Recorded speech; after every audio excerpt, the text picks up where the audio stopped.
Hello everyone, welcome to Adventures in New Eden, episode 10.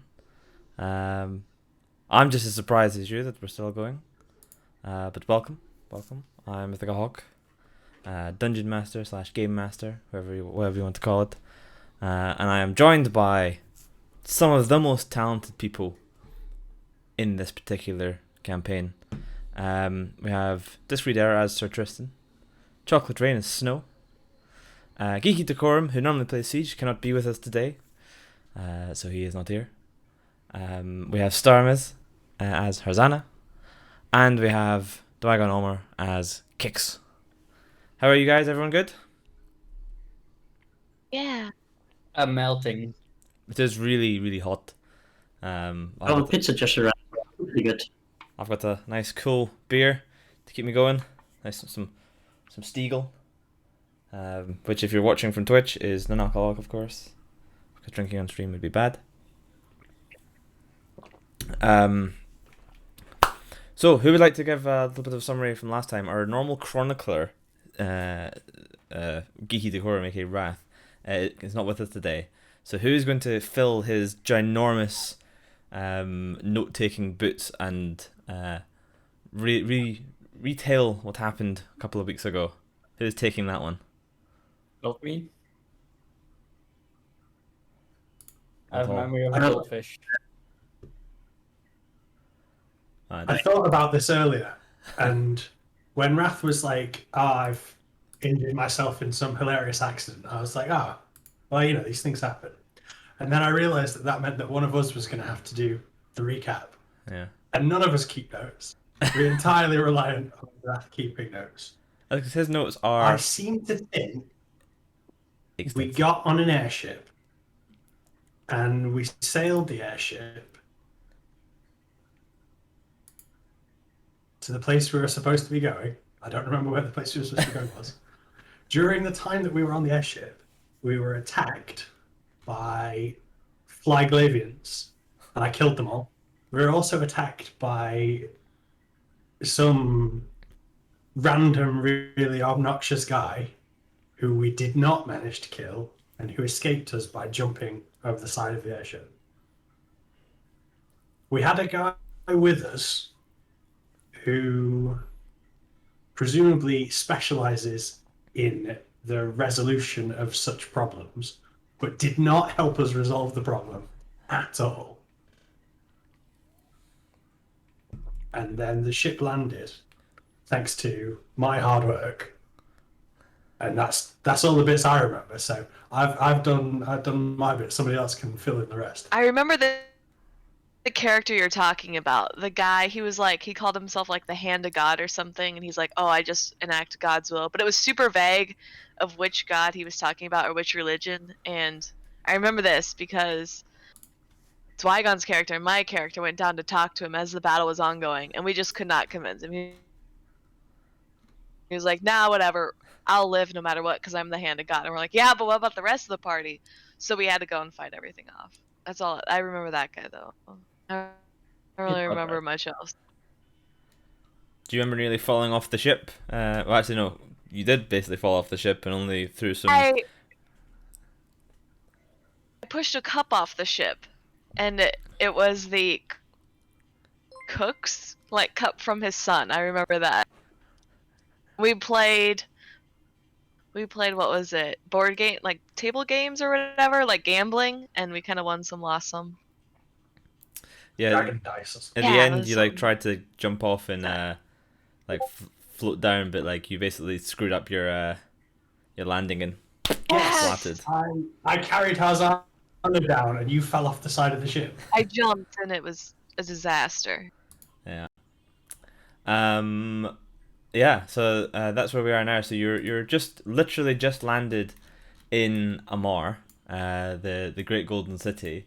From where you were getting off the ship, you could see the glistening, shimmering waters of the Victor Sea just to the northwest of the city.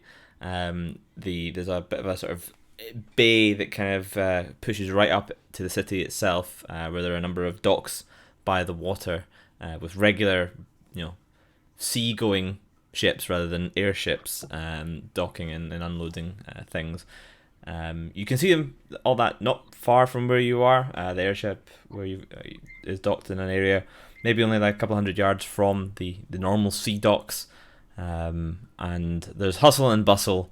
The sun is rising. It's hot despite it being autumn. This part of the world, the heat coming into the city is notable, to say the least. Like it's clammy from all the humidity from the water.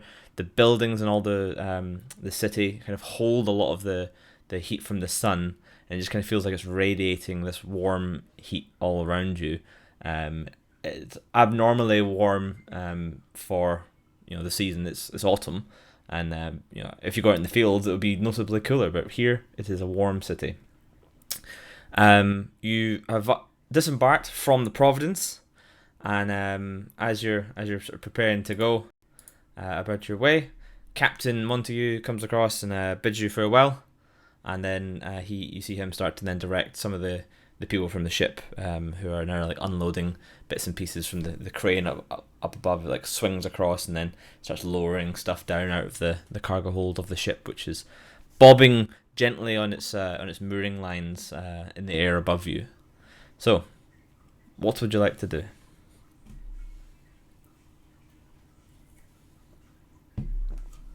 What What we do come we to a even mar? came to do? Yeah, so what did we come to a mar for? So you had been Talking given about the yeah. So you'd been you'd heard about this inverted cathedral, and you'd asked a few people about it and what was going on with all this stuff, and you'd been told perhaps to go see the dean of the Emperor Family Academy, Lord Thomas Grey, and see if he perhaps knows anything about it. And you'd also been told that there was some odd activities going on in the Street of the Gods in Amar, and perhaps that's a good place to go ask around about this inverted cathedral.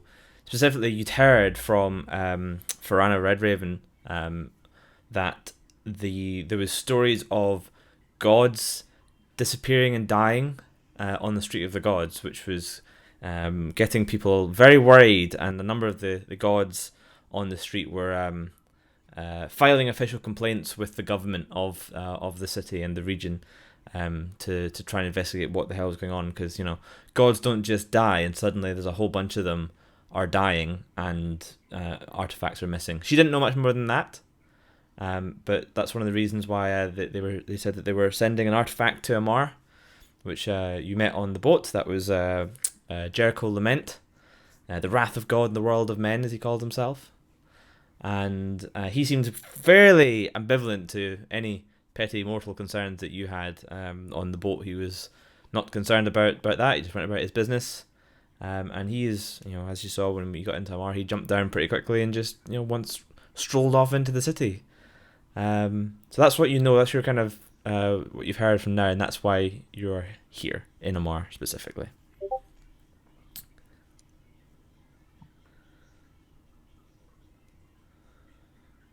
You can do anything you want, of course. That is the beauty of Dungeons and Dragons. So investigating these murders sounds like a good idea.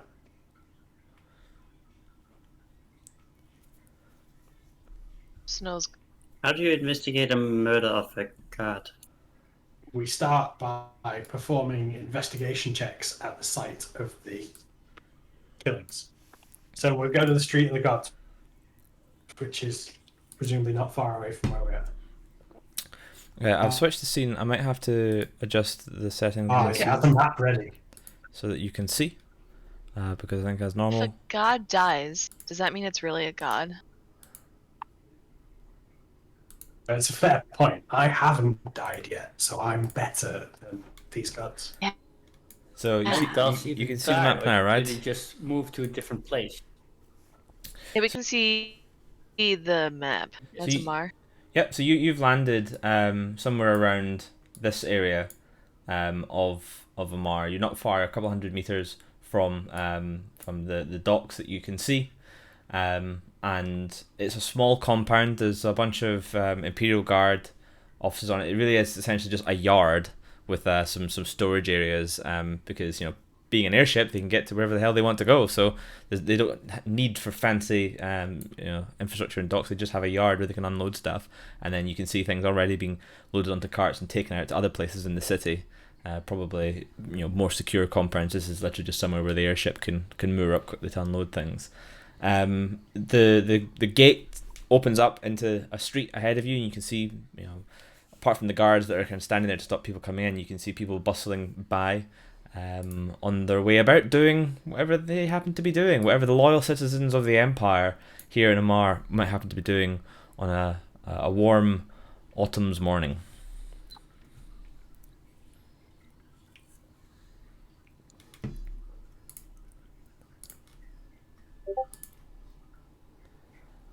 Oh, where did we go? You guys asked me to come with you, so where did we go? Well, the tall guy said we should probably investigate these gods' deaths. And because we're in Amar, which is a kind of near Mimitar space, my character should actually be able to have... Oh, what's the feature called where I have like a simp or something in town? Yeah, I know the one you Pretty mean. sure I had that at some point. Yeah, you can find fans and stuff, if I remember correctly. Yeah. How do I don't know what it's called though. By popular demand. By popular demand, you can always buy a place to... Can I use this and summon a sim? I guess I don't have to roll it. When strangers recognize you in town, they typically take a liking to you. Can I have already built rapport because I was in Amamake space area? I mean, you've probably passed through Amar in the past in various tours. Obviously, Amamaki was your home base, but you roved around lots of different places in New Eden, and sure, you've probably been through Amar before some time ago. Whether or not the people that you met at the time are still in the venues that you were in at the time remains to be seen, but. Yeah, you can certainly go try and hunt down some of these places. Maybe people have heard of you. You're not really sure. You've been a couple of seasons since you've been here. Okay, maybe I can use this for the party, and then we can find ourselves like a tour guide or whatever who can kind of show us around. Would that be convenient for the team? Yeah, I mean, alternatively, we could speak to the officers nearby. Just random Yeah. guards. Well, no, they've got their little office thing, don't they? Yeah, it's like a lean-to, but there's definitely Imperial guards around, and they saw you come off the boat. They looked at you and then they went about their business. So they're clearly not concerned that you're just standing in the middle of their yard. Like if you came off the boat, you're probably allowed to be there. Well, it could be convenient to have a guide. Or just hire someone to help us around.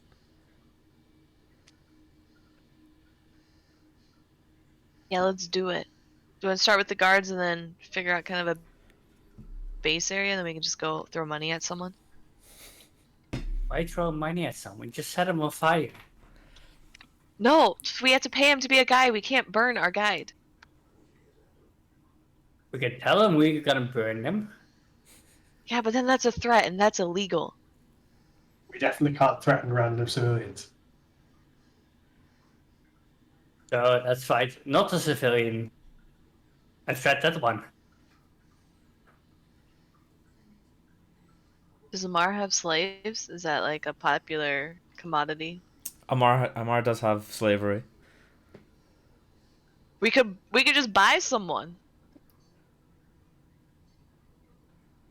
Isn't that how? At least let's not resort to that savagery. What if we buy him for a tour guide and then let them go? You're buying someone's freedom. Yeah. Is that still a bad thing? How much does a person cost? Depends how ugly they are.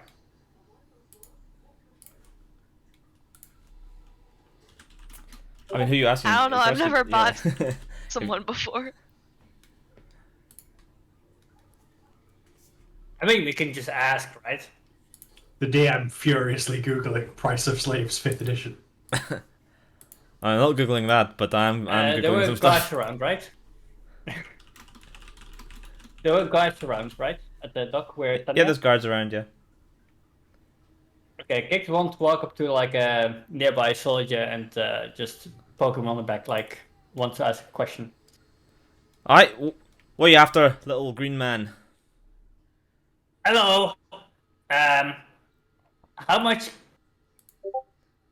gold to buy a person? Oh, you're looking for an attractive female slave, or someone a bit more hardworking? I don't care as long as they can guide us through the city.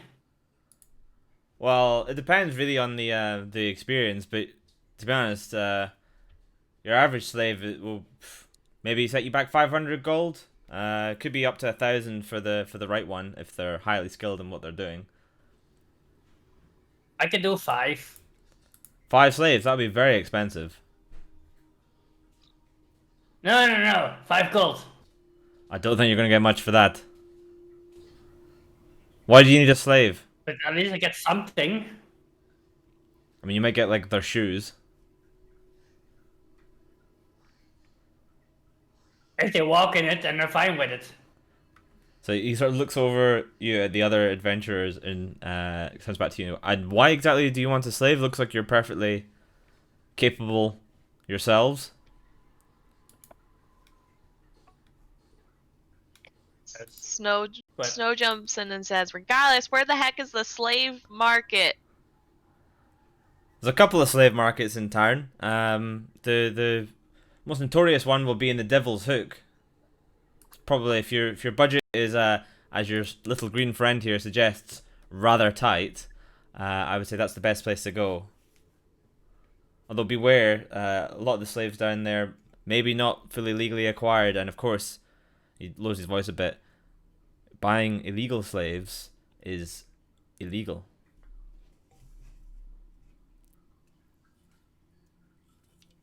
Wait, what'd you say? All I heard was slaves illegal.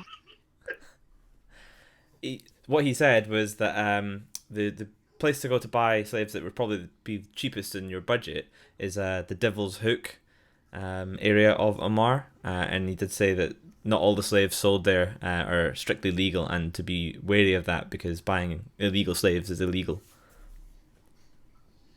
Okay. So we came here to solve a murder, but we might actually also be able to break up the illegal slave trade. Or By buying slaves.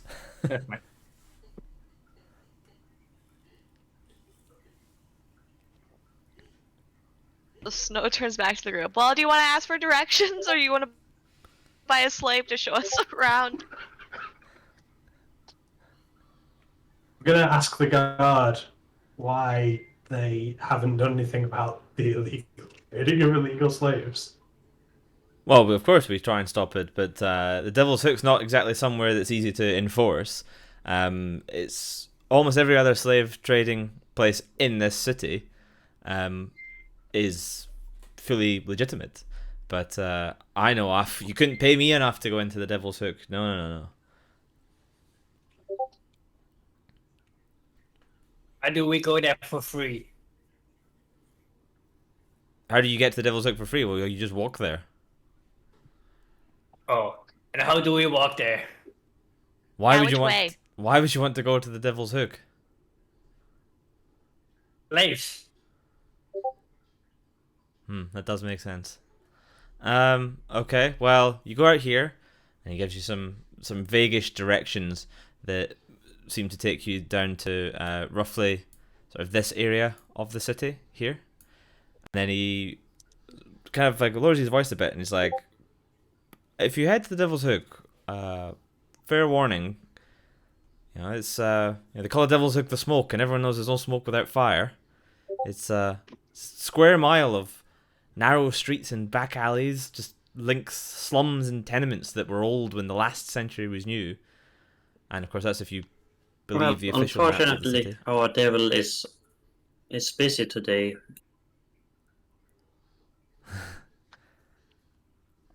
Hey, if you want to go Is there, that a Siege reference?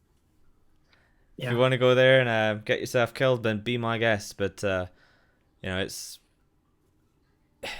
the maps say it's about a mile square, but to be honest, I've been near it enough, and I know that it's the Devil's Hook's as big as it needs to be. It's almost as if space is kind of reluctantly expanded to just fit all the darkness and shit that's in that godforsaken place of the city. It's quite a lot of people And that the say that it's bigger biggest than the rest of the nation- city. And the biggest nation in this continent can't even deal with it. Pathetic. I mean, if you want to go in there, it's some places that it's just best to leave alone. If it's all contained within this area, the rest of the city is relatively, as you can see, glorious. And as far as I'm concerned, as long as the things and beasts and so on that have set up in the Devil's Hook stay within the Devil's Hook, they can do whatever they want in there. I mean, I've heard that you can buy and sell anything in the Devil's Hook, and no one asks any questions because nobody cares. I mean, there's an evening club. I don't think I buy a pair of balls for you. Yeah, there's an evening club where you can pay to see a fallen angel forever burning inside a pentacle drawn in baby's blood. And I've also heard there's a decapitated goat's head that can tell the future, but only in verses of perfect iambic pentameter. But yeah, crack on. What do you mean by fallen angel? What's a fallen angel? Well, you know what an angel is, right? It's someone from the angel castle that have been killed. No, from the gods. A servant of the gods. Well, a fallen angel is like a corrupted angel. Well, what do they look like? I don't know. I've never seen it. I've only ever heard that there's an evening club in the Hook with one of them. Snow turns to her compatriots. Do flying Triglavians look like angels to you guys? Well, I How don't does know an how angel look angels look. Yeah, how does they look like? Angels. I've I'd never seen assume it. they'd be much prettier. I've never seen it. I'm just like I've lived in the city for my whole life, and I've got this pretty cushy job going on right now. So I ain't stepping out of line. So I'm just telling you kind of what I've heard. Yeah, what's your name again? My name is Rathnon. Alright, Rathnon. And he like rubs his neck. We're going. Alright, thank you for your information. We'll be off now. Alright, guys. So Snow turns to her friends. Guys, let's go get a slave. Figure out how to buy a slave. Get our directions to find the god killer. And then we destroy the slave neighborhood. Slavehood. Slaverhood, yeah.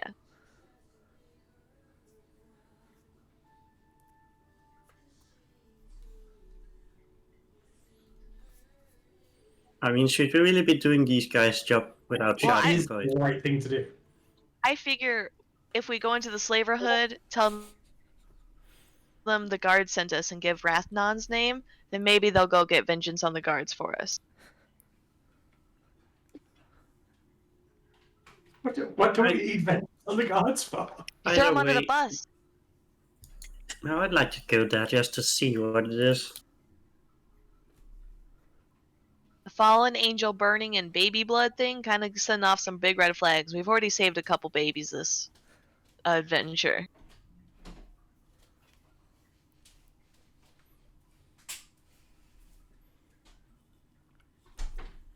I'm not convinced by this policy of hear something, do the opposite thing. So let's stomp on over to where these slaves are being slaved. So you're Oh, wanting gotta to. buy a slave? you want to head on over towards the We the need a Devil's tour Hook. guide. Is that right? Yeah. Yep. Mm-hmm. Okay, so if you're walking out of the compound, the hustle and bustle of the city around you and the heat gets much more noticeable as you enter the city itself proper versus the yard, which was somewhat open and a breeze was blowing through. This part of the city is clearly just it's not slums, it's not super rich, it's just kind of regular part of the city. There's buildings, some of them are nice, some of them are not nice, shops, taverns, all sorts of stuff. There's people of all shapes, sizes, colours, and everything walking up and down the street. You actually see a cart being pulled by a couple of what you recognise as minotaurs who have shackles around them, and they're pulling this cart along the street, which is loaded heavily with goods. The guard, Rathlin, had given you directions which if you're quite capable of following, which take you down the road, and as you head that way towards where you've been told the Devil's Hook is, things start to get noticeably less nice. There's more evidence of the seedy underside of a city. You see bars on windows. The taverns look less elaborate, more functional. It's just a place to drink and to fight. The shops go from being nice fancy weapons and spices and linens and stuff like that to simple basic supply shops, weapons shops that are more crude and functional than decorative, and eventually you reach a part where the buildings almost seem to like loom in, and the sky itself seems to be getting darker above you as you're approaching it.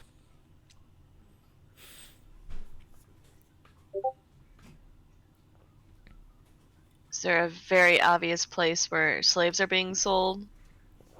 Not yet. You've just sort of reached the edge of this area, and the roads the streets are now narrow. With people coming down and going each way, you're almost having to walk single file rather than a big group to go down some of these streets. They're only like 5 to 10 feet across. There's carts still moving up and down them. So as a cart comes by, you might have to step back to let the cart go along, because the stalls and people in the streets are sitting outside the buildings are encroaching into the road itself. And those of you with passive perceptions above 14 notice that through the overleaning buildings above you, that the sky is dark, and you can see no sign of the sunlight, despite the fact that it was mid-morning when you landed, and it couldn't have taken you more than 30 minutes to get to here.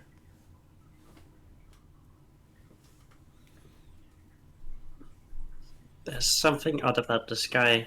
Magic must be covering it. It's dark as a night. Are there stars up there? There are no stars, as far as you can see when you look for them.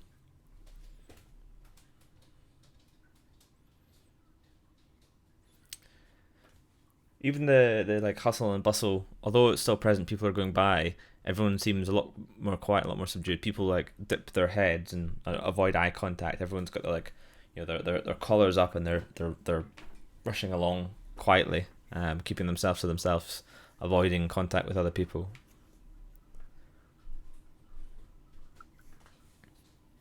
We ask for directions. Who do you want to ask?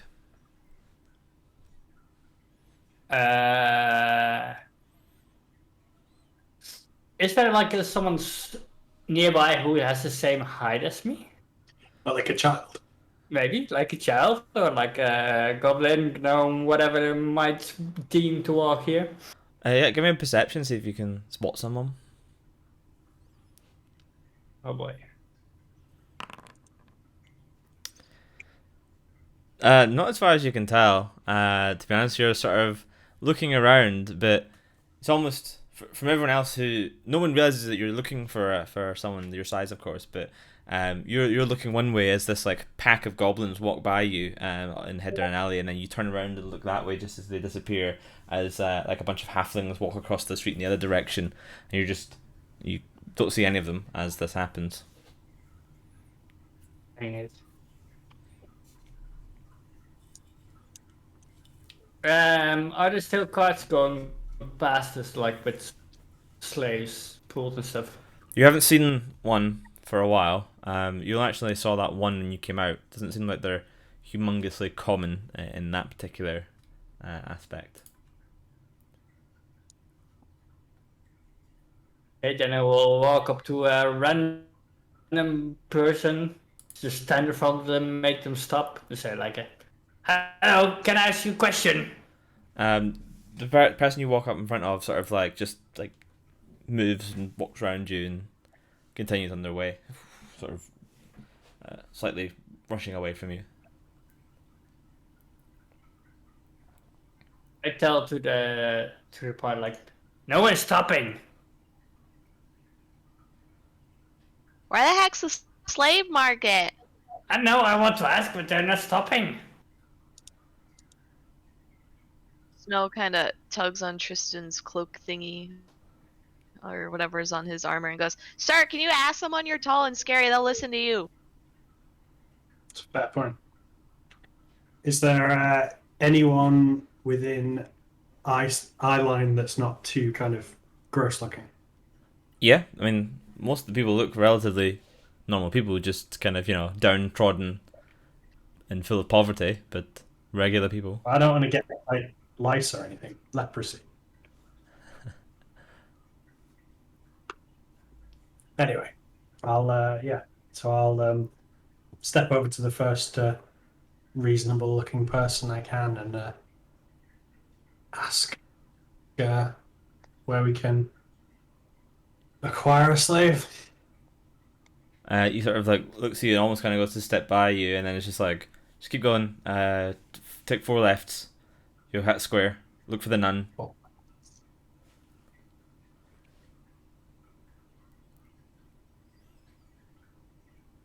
I'll relay the information to the cat. 4 lefts and a nun. Snow does her best to follow these directions. Okay, so you walk along the street, and the street turns to the left, and you dutifully follow the turn, and you walk along another sort of 50 meters or so, or 50 feet, and then another left, and round you go. And this continues, and you walk in a square, and when you turn the last corner, it's very clear that you're not in the same place where you started, despite your internal inertia being like, hang on, we should be where we just were, but we've definitely walked 4 sides of a square, but this is a different place. And the little square opens up, and you can see like a couple of markets, and in the center of it, there's a figure with the habit of a nun who's standing with her arms spread and facing away from you. I approach. So you approach Um, the nun. yes. I don't want to just walk up and like tap her on the back, so I'll kind of like shuffle around her so I get in front of her to try and get her attention. Okay. As you do so, and you walk around the front, her head turns to look at you, and she stares at you, and she has no eyeballs. She just has like empty sockets where her eyeballs would have been, and she looks like her skin is pale and almost kind of grey, and it's kind of cracked. And when she's standing now, you can see that where her arms are spread, you can see that she has stigmata in both of her hands, which is weeping kind of a pussy blood. And she turns to you and smiles. Snow it's very fluffy because her hair stands on end out of fear, and she kind of stares out. Hi, where's the place to buy slaves? And the nun smiles and gestures at her little offering pot in front of her. Snow drops a silver piece in.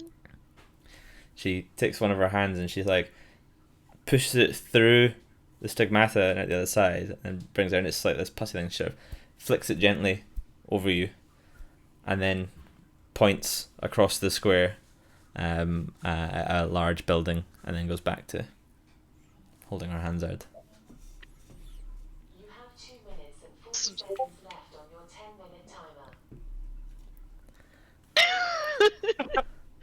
I heard this. So Snow glances at her allies, kind of points to where the nun was pointing, and then scurries off towards it. You have some little guess we'll speckles follow. of like, kind of pussy blood on your fur.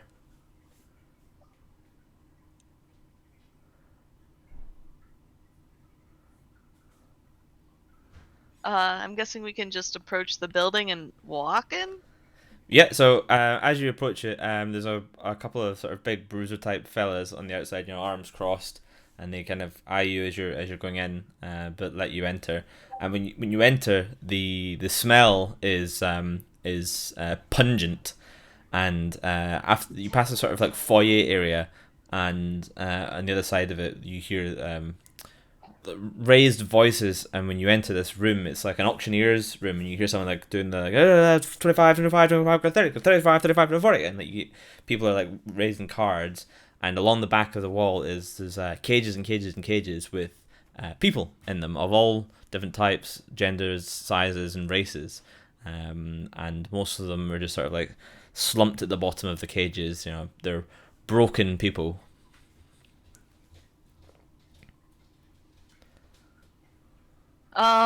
So Snow turns back to her allies and asks if there's a preference on which person we get, sort of for a slave to rescue, or if we should just buy the cheapest person to rescue.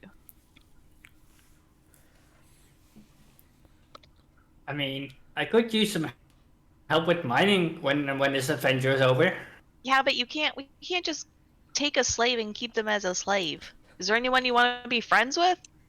Why not? They're called slaves for a reason. Yeah, but that's unethical. Why? Because each person, being, creature, thing, deserves freedom. Freedom is the right of all sentient beings.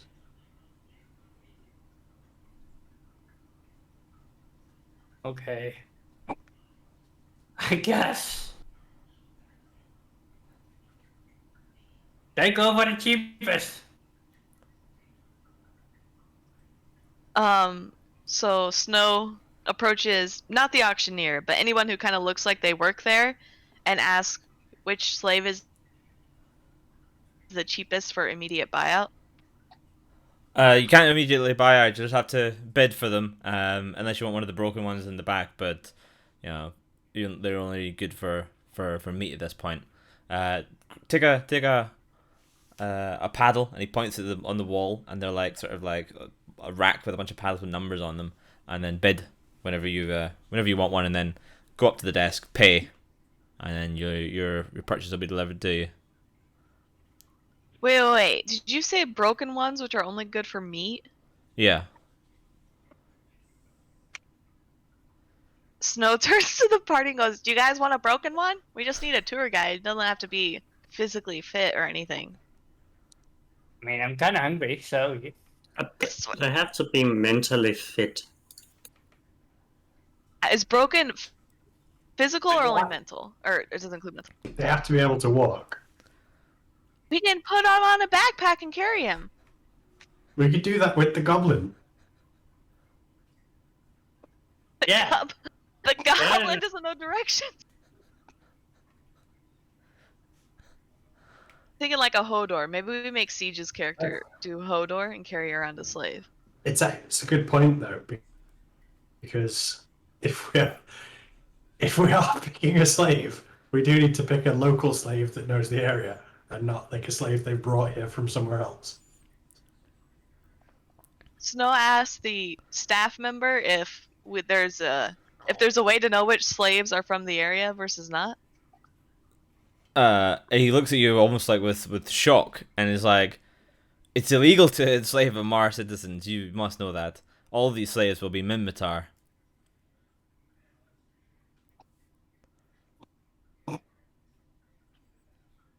Do these slaves at least know the way around Amar? Or like... I don't know how you expect me to know that, but I'd imagine probably not. Yeah.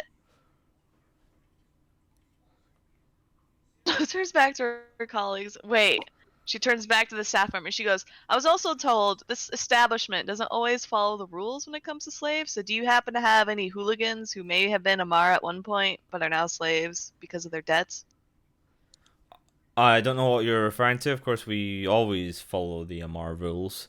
He kind of looks at you over the eyes, and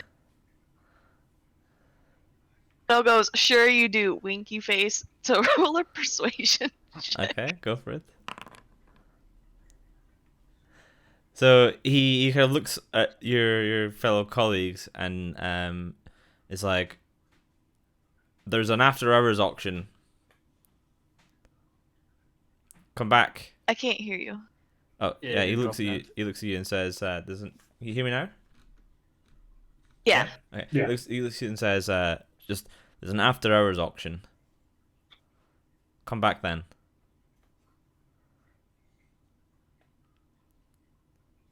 What is after hours? Yeah. Once the auctions are finished, probably 4 or 5 hours from now.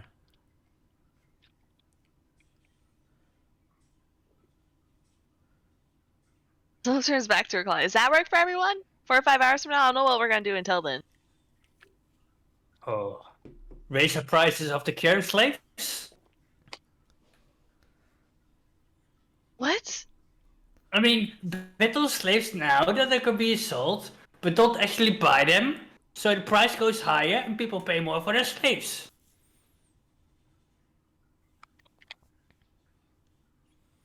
I mean, that's a good way to pass So we time. just have to make sure we don't actually buy them. I only have 100 gold, so I hope you at least. So the answer then, logically, is I'm saying this in a way that the guy can't hear me, but that these people can. So I'm like, the answer is that we come to the after hours one and we just break everything and stab everyone and free all the slaves. I am very down like- for this. I don't, because Like that we don't idea have more. anyone to guide us then, if we free them all.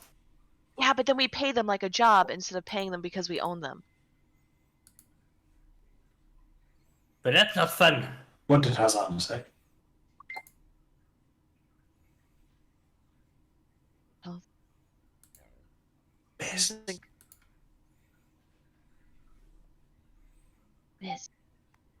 Hmm? What do you think of the plan? Already said that I like this idea more. Excellent. All That's right. settled.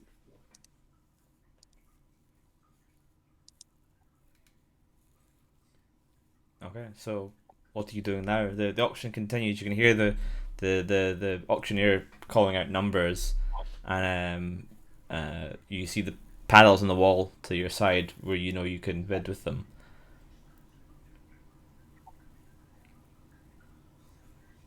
Do we, oh. Can we go in? Is it possible to go and look at the slaves? Like, kind of approach, like you would merchandise to approach them to see, like, look them over, see what we want? Yeah. Is it possible to do this without anyone else sort of listening if we were to speak to the slaves? I mean, you can see that there's people milling up and down the different sort of rows of cages, which are full of all the slaves. You reckon that you couldn't just stand there and have a long conversation about book club with a slave without people walking by, but if you were talking to one and when you waited until there was a gap or like spoke quietly, you could probably get away with it. It would be hard to tell if people could overhear you though. Should we inform the slaves that we can break them out and that when we come back they should join us? That was to the party.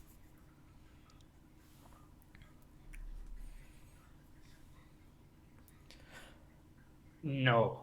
Sir Tristan, but your trained military mind when Snow's talking about like breaking people out and stuff like that, you can see all the different like guards and things that are sort of present all around the rooms and strolling up and down the rows of cages. This is a criminal enterprise essentially. There's a lot of muscle around. So when Snow's talking about breaking them out and so on, your trained fighter eyes see all these people. Is there anyone as muscly as I am? There's a number of like pretty burly folk, kind of strolling around. Still good, still good. But yeah, I was going to suggest that we use the remaining time to case the joint for, for our brutal slaughter later on. So this works. Oh, okay.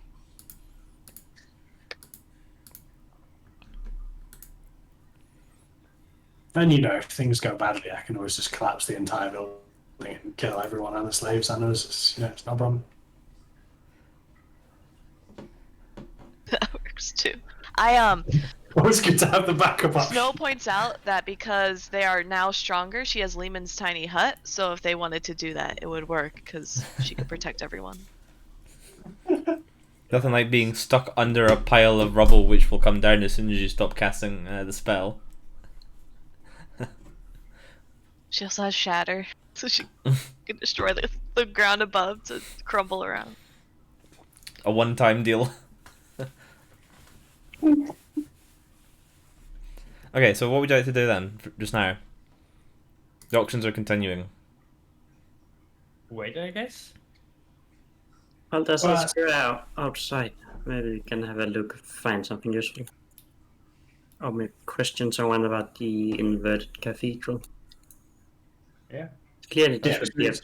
place which would have a good chance of meeting someone who knows something about these cultists. Hey, should we ask the nun about the inverted cathedral? Yeah. Cathedrals, nuns. She was kind of spooky, but seemed kind of insightful. I mean, at the very least, she might be able Seemed to tell us if insightful. there's You an asked her for inverted one as direction well. to something in the same square she was currently standing, and Snow's like, yes, very insightful. Well, the thing is, she's spooky as heck, not a normal mortal-looking creature. Therefore, she's got to be critical to this story. She did have holes in her hands, and she did leak all of her snow. So, maybe we can find an inverted nun, but she'll know. She can send us on our way.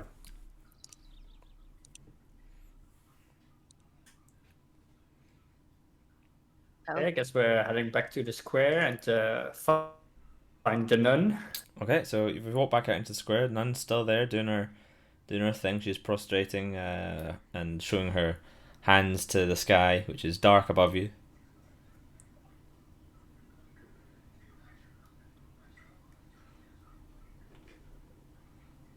Seeing no one else stepping forward, Snow steps forward to the nun to ask her question, even though it's very scary for her. Hi, hello. We're looking for something called the Inverted Cathedral. Do you know where this is at? She turns to you and smiles again at you with her empty eye sockets, and then she gestures again at the donation pot in front of her. Yeah, Snow drops in another silver. And she puts her finger in her stigmata holes and she does a little flick over you, like a little ritual, and then gestures along a road to the side of the square.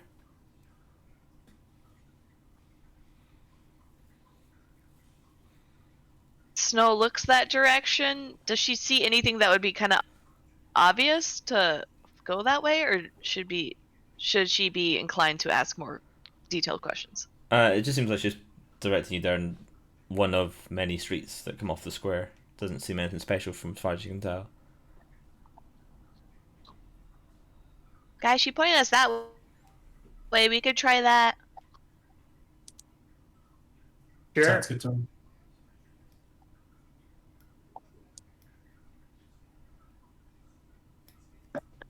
Let's go. Okay. So you head off down the street, and you, despite it's kind of screwing a little bit with your head, but basically, despite walking like as far as you can tell, completely dead straight along this street, at some point one of you looks around over your shoulder and there's like a corner behind you, as if you've walked on the street and turned a corner, but you don't remember turning a corner. It doesn't seem to really entirely make spatial sense. This place, but as you're walking along this road for sort of 5-10 minutes, the buildings start to open back up again and look a bit more normal. And looking up, you see the sky lightening, and it's almost like you're walking out of this little area, and the road comes onto this large, very wide sort of avenue with trees and things like that on both sides, kind of like going all the way along, and you can see buildings all the way along as you hear like criers and like religious people, like, you know, espouting the holy scripture, and you can see temple, and then there's another temple, and then another temple, and then something across it. It looks kind of like a weird temple, then a house, and just lots and lots of people moving around and milling, and people in different coloured robes moving up and down the streets. You've heard the name, and those of you who are not completely dumbos probably would make the connection. This might be part of the Street of the Gods. Snow's probably definitely aware of it, actually, because she's been here before.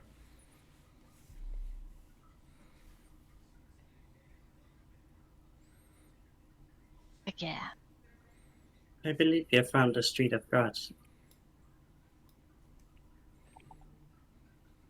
That puts us halfway to finding our murderer.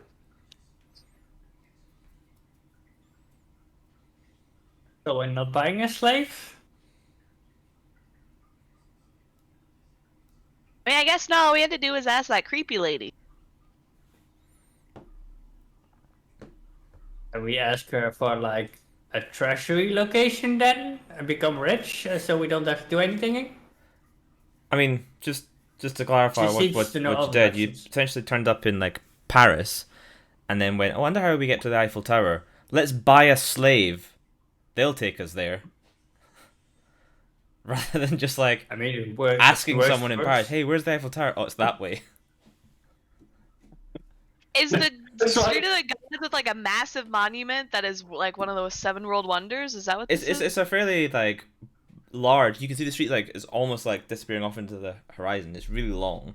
You know, probably like a kilometer or two up as far as you can see, with stuff, you know, wide and people all over it. It's a very busy place. It's very well known amongst not just Amara but the empire as a whole. So yeah, it's quite famous. I guess we don't have to save the slaves now. No, we're definitely still doing that. Okay. So now what? Do we now ask people like, where are bodies of gods or something? Are there any guards Say again. on this street, Mr. DM? Yeah, you see guards. There's the standard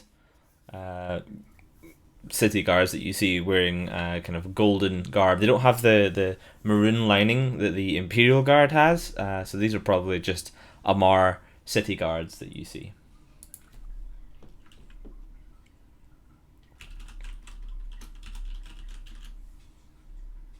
Okay. I guess I'll go up to one of them and I'll ask.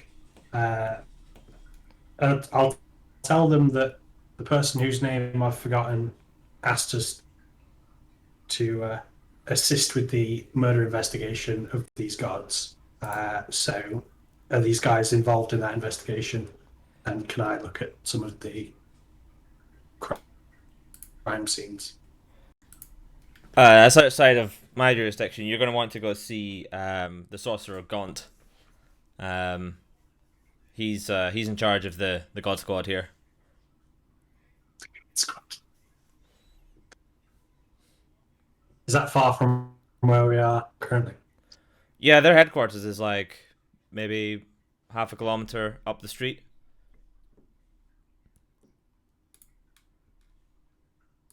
The way we came, or ahead of us? I don't know where you came from, but he's pointing like along the street. You've come in kind of onto the street from the side. Oh yeah, I assumed he was pointing. That was a you question, Yeah. not a him question. So he's pointing up the street. You've come onto it from the side, and he's pointing just up one of the directions that you have not come from, not back off the street. Okay.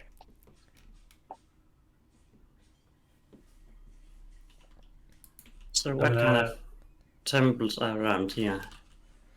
So you see various bits and there's some which are very elaborate, and that you see like elaborately adorned religious people outside with really like fancy vestments and things like that, talking to the passers-by. Other ones look very minimalist, and the priests are all robed, very simple robes. Some of them have shaved heads. There's some that appear to be very heavily covered in plant growth. There's basically all sorts. It's just wall to wall temple complex, one after the other, just, and all of them seem to be different and unique in their own separate ways. Do I recognize any of them? Give me a religion check.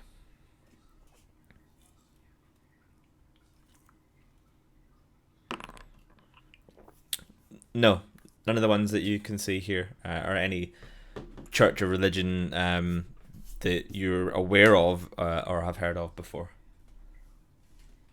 These are all fallen gods. No wonder they die.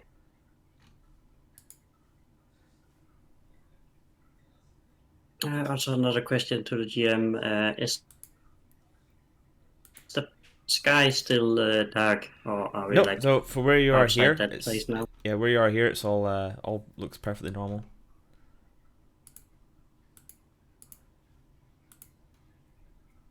So it looks like we're outside the Devil's Hook now, but it must be nearby.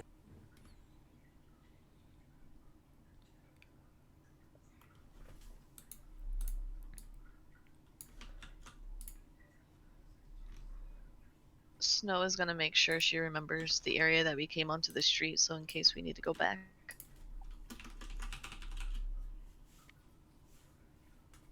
Okay, yeah, that's done.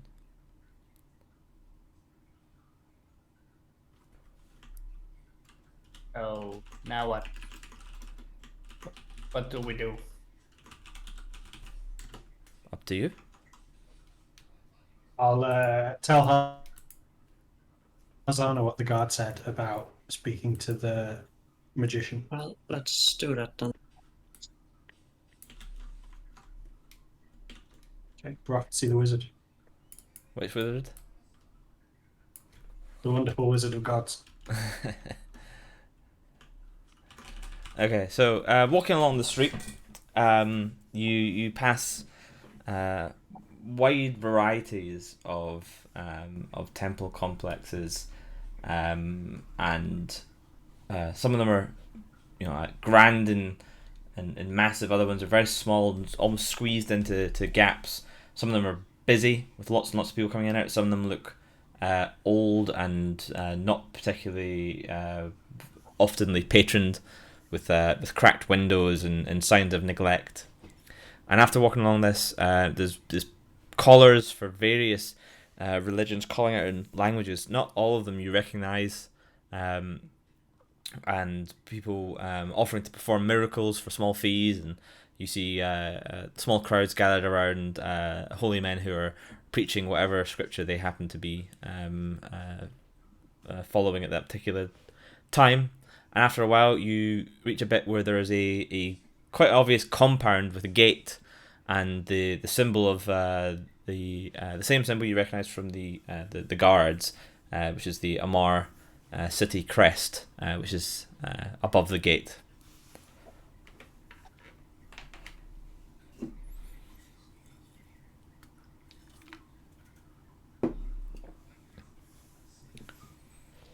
I guess we just walk. Is the gate closed? It's closed over. It just goes over it. We try to go in, I guess. Yeah, so if you walk up, the gate swings open, and you enter some grounds which looks like a house, basically, like a small merchant house with walls around it, in grounds which are obviously maintained but not super highly maintained. Someone comes around and prunes back the weeds and cuts the flowers and stuff like that every so often, but it's not like religiously maintained to be like super fancy.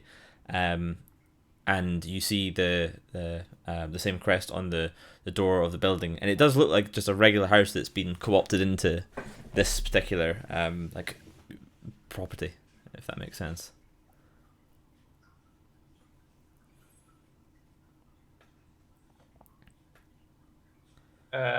We continue towards the door of the house. Yep, you reach the door of the house. And yeah, well, at the door, I'm just gonna knock on the door. Yep. So after 10, 20 seconds, you hear like someone approaching the door from the side, and then like a bunch of like deadbolts, like stuff unlocks, and then the door opens, and in front of you is a man who is looks a bit older, sort of not like super old, but you know, definitely on the wrong side of 50, some would say, and he is wearing grey robes, simple grey robes that you would see, you know, sorcerers would normally wear if that was their position. He's got the crest of the guard on his robes, and he's got little sort of like round spectacles, and he looks at you, looks at all of you, and he's like, "Yes." Hi, old man. We're looking for. Who are we looking for? And turns to the party. The Wizard of Gods. Apparently, the Wizard of Gods. Right. Do you have any more information? His name is like Magnificent or something like that. I don't remember his name. His name that the guard told you was Sir Gaunt. Wait, who's the guy who started with an M? But like Magneto or something. Yeah, oh, there was a guy with a name with an M. I don't know who you're talking about now, but yeah, so as you guys like Well, like chattering at about first about they're like gone. sorcerers of gods and stuff and trying to figure out who you're looking for, he's like, I'm Sir Gaunt. I'm in charge of this division. Is it perhaps me you're looking for? Hello. This is why Hazana does the talking.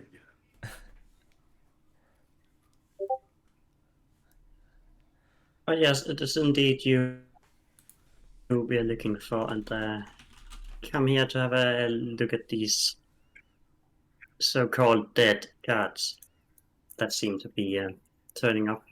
His eyebrow raises and he's like, ah, yes. Who sent you? Sorry.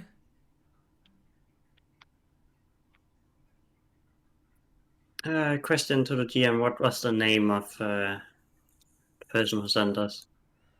Well, I mean, there's a two-layer question. There was a random guard directed you this way after you asked for who was running this, and then before that, it was Farana Red Yeah, Raven. but someone sent us. Farana Red Farana Raven. Red Yeah. Raven. I'm not aware of that name. Who does she report to? Lieutenant Hightower. Oh, okay. So you've been sent by the She's Imperial currently in Guard. charge of. Yeah, she's currently in charge of the Imperial Guard in Hamar. Right. Well, come in. We have Come in. been Come in. Come in. assisting them to investigate the. He, like, gestures you in, and inside is like a sitting room that you would see in like a grandma's house with like, you know, little tea cozies and stuff like that around little cups and wall-to-wall bookcases, and he's like, please sit down, and gestures you all to the seats that are in the room.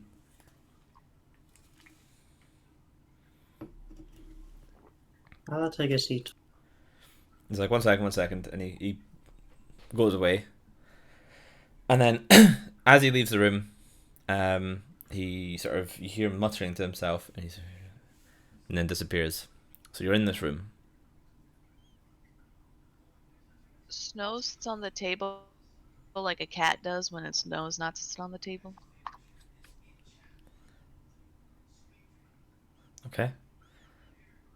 Is there like a like I don't know, like a fireplace or a candle in this room? Yeah, there's a fireplace and there's a bunch of like candlesticks and candelabras. Okay, I wanna be like next to a candle and just use prestidigitation, just turn it off and turn it on and turn it off and turn it on, just for Yeah. my own entertainment. Yeah, you can be doing so. After maybe 2 or 3 minutes, you hear clinking and clattering, and from the corridor, the sorcerer Sir Gaunt enters once again, carrying a tray with a teapot in it and a bunch of little like teacups all balanced on top of each other. And he's like, "Ooh, 1 second," and he puts it down and then like starts serving out tea and passing it out to all of you. He sort of looks at Snow and is like, "Do you take tea?" Yeah, I'll take a cup with creamer, no tea. He goes, haha, yes, clever. And then he pours you a little cup of milk. And then he sits down and he's like, right, Well, what brings you to my office? we were told that you are in charge of the guard in this area. Yes, well, I suppose someone probably referred to us as the God Squad. Classic. Yes, we're the three of us are responsible for keeping the peace and generally dealing with all the issues that arise on the street. Usually, not much goes on, but to be honest, we've been a little bit overwhelmed in the last week or so with all that's going on. This place is a tinderbox at the minute. With there's a lot of very stressed out gods.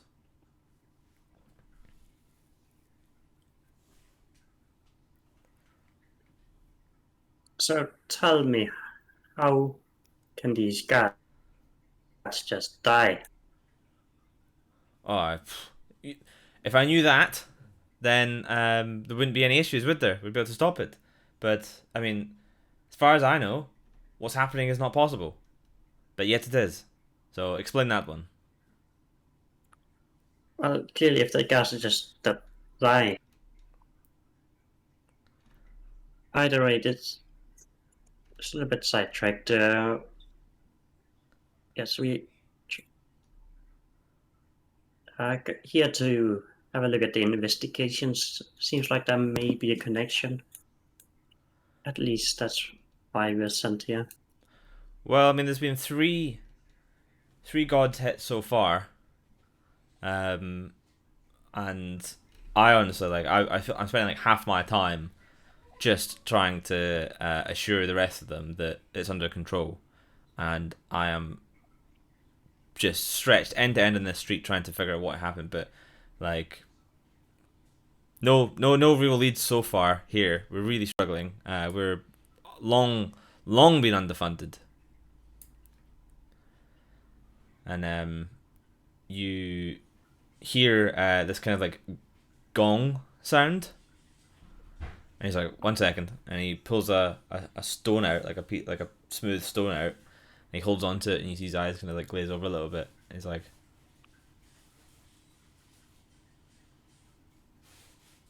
and he puts it away. He's like, maybe some trouble brewing further up the street. Sounds like some of the more minor gods are causing a bit of a fuss, demanding that we get more resources on this. So it's just a call from the command from the guard sorcerer to get all available foot guards to the top end of the street to try and keep the peace.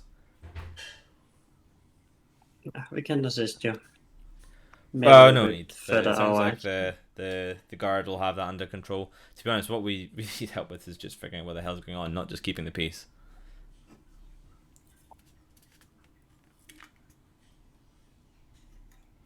Do they have any crime scenes that we can investigate? Yeah, you can knock yourself out. We've got 3. I suppose you want to hear some information about some of these so-called gods that have been so-called killed. Okay, well, the first one to go, just about a week ago now, was the Sundered Man. So, and he shows you on a map. He gets up and there's a big map of the Street of the Gods on the wall, and he points. It's like, here you will find what looks like a pretty ordinary 2-story house, and inside used to be a sundered man. So as far as we knew, up until his 24th year, he was just a regular guy, lived quite comfortable and quite uninteresting. I think he might have even been a junior clerk in one of the shipping offices down at the dock. But one day, some years ago, he took it in his head to visit the street, and then when he got here, he just started to perform wonders and speak prophecy. And for 24 hours, he walked the street of the gods, wrapped in some sort of power and just dispensing miracles, healing people. And then he levitated into the air, smiled at something that only he could see, and then never moved again. It was almost as if he was just removed and sundered from time, frozen in some single moment. So his followers built this, they call it a temple, but they built this temple around him to replicate his house. So that when one day he comes back to this timeline, he would be in a familiar environment. They tend to him, and they tend to the house, and they keep it as it is every day. And nothing could reach him, nothing could harm him or affect him in any way. The people tried, but he was just perfectly safe in this stasis until one day last week, Brother John found him. Regular looking blade in his heart, lying on the ground, blood everywhere, and the amulet that he was wearing throughout his sunderedness was missing. And that's all we've got on that one. We don't know anything else. This man who was sundered from time and invulnerable to anything that tried to move him or affect him was suddenly dead, like a regular person. So you're saying that some magician who could cast healing spells or other spells, and who somehow got himself stuck in time, is seen as a god. Yeah, I mean, if you want to speak about it that way, then that's your prerogative. But by all accounts, some of the miracles he dispensed have been explained. You'd have to speak to his followers about that. I know some about it, but not a huge amount. The next one to go was the Cardamine I'm just Stalker. thinking at this rate, I might as well be a god as well. In this street, anyone could be a god if you build enough following, and the power of belief is unnaturally strong at times in this street. But anyway, as I was saying, the next one to go, a couple of days later, 4 days later, was the Cardamine Stalker, which is one of the more creepy death gods on the street, and his followers worship this strange death god, and by all accounts, he aged to death overnight. 700 years old. Been around for hundreds and hundreds of years. Time hadn't seemed to affect him like this, and then all of a sudden, just aged to death. 700 years in one night. And that was it. Again, no other signs of tampering. He just aged to death. So, yeah, explain that one. Well, he might have been a lich or something like that. Yeah, I mean, perhaps, but I doubt it. I heard about magics that can extend your lifetime. Oh yeah, there's plenty of that here. Even I can live 700 years without the use of magic. Yeah, but that's an elf thing, right? So that's not to be too surprised at. Yeah. But you don't age to death overnight, right? You don't stay the same age for 700 years and then suddenly all have it catch up on you. Well, we do age just so slowly, and humans rarely can see it on us. Finally, last night, the Sisters of Joy got hit. speaking of life prolonging magics, um, this is Sisters of Joy, classes of religion. In my opinion, basically it's an upmarket brothel. They charge nothing, but they drain some of your strength and vitality in order to prolong their life forces. And the other day, their what they call their chalice of joy was taken. No one saw it. No one saw anything. But they're all very concerned. The leader of the Sisters of Joy, Sister Bliss, is beside herself.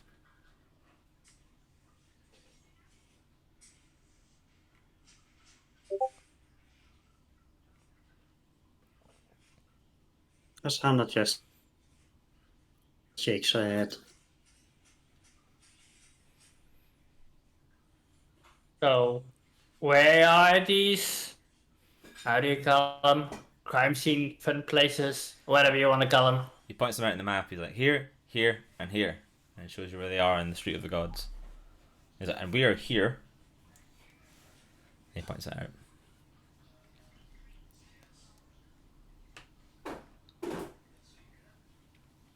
Okay. Then we just go check them out. Be my guest. 1 second. And he gets up and he bustles out of the room.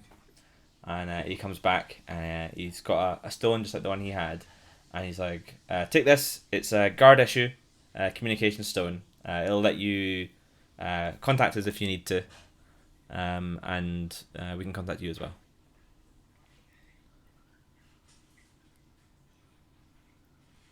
And he sort of holds it out. It's not like sure who to give it to.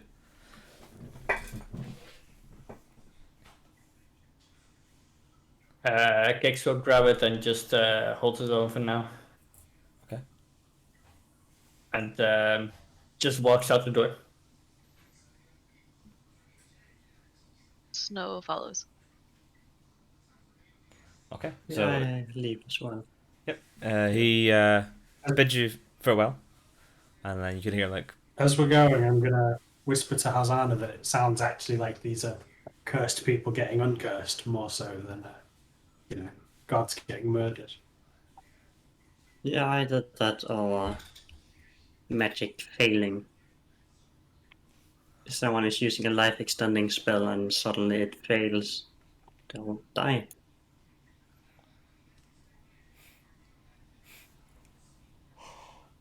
So you walk back out into the street, and the hustle and bustle and the noise of the Street of the Gods is ever present once again. From where you were shown on the map the locations of these different crime scenes, you can easily navigate to any of them. Guess we're walking to the closest one. That's the easiest. The closest one it will be the Sundered Man. Okay, let's go to the Death of Sunless Man place. Yep. So you walk along the street again, passing all sorts of temples and complexes and churches, and eventually you reach where in the map it was pointed out to you, and it just looks like a regular 2-story house. It's got a slate roof. The brickwork seems to be in good conditions. It looks like the windows and the brasswork were all recently cleaned. It's a nice garden. Some small patches of petunias and roses. The grass and flowers and everything are all just nicely maintained. The gate around the and the fence has obviously been recently painted, and the hinges all look fresh and looked after. It's a nice little house.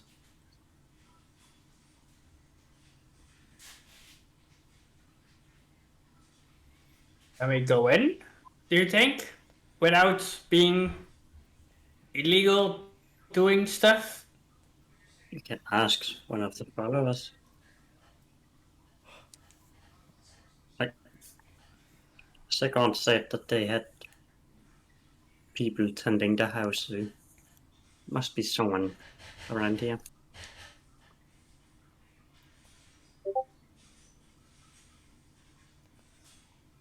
we see people around, like followers who like tend to the house or like the garden, like Not something not like from that. standing outside.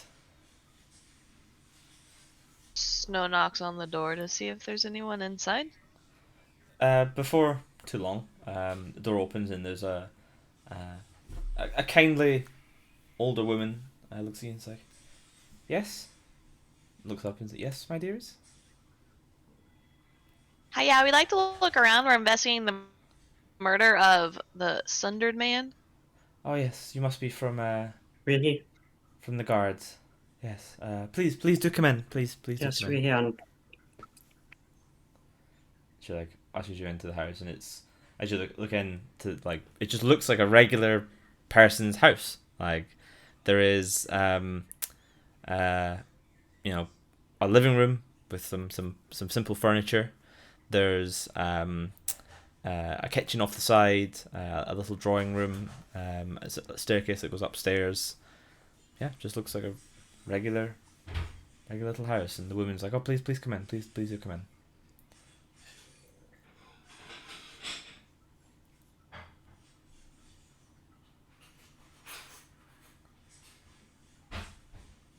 Oh, where did this person die exactly in this house? Yes. Yes, I suppose. Follow me. And she Okay. walks you through and to a room in the back, and she opens the door, and inside is a simple bedroom with a bed, a chest of drawers, wardrobe, some various knickknacks kind of on display and stuff like that. And in the center of the room is a large blood stain, and then a corpse of a man, which has got a knife stuck into his chest.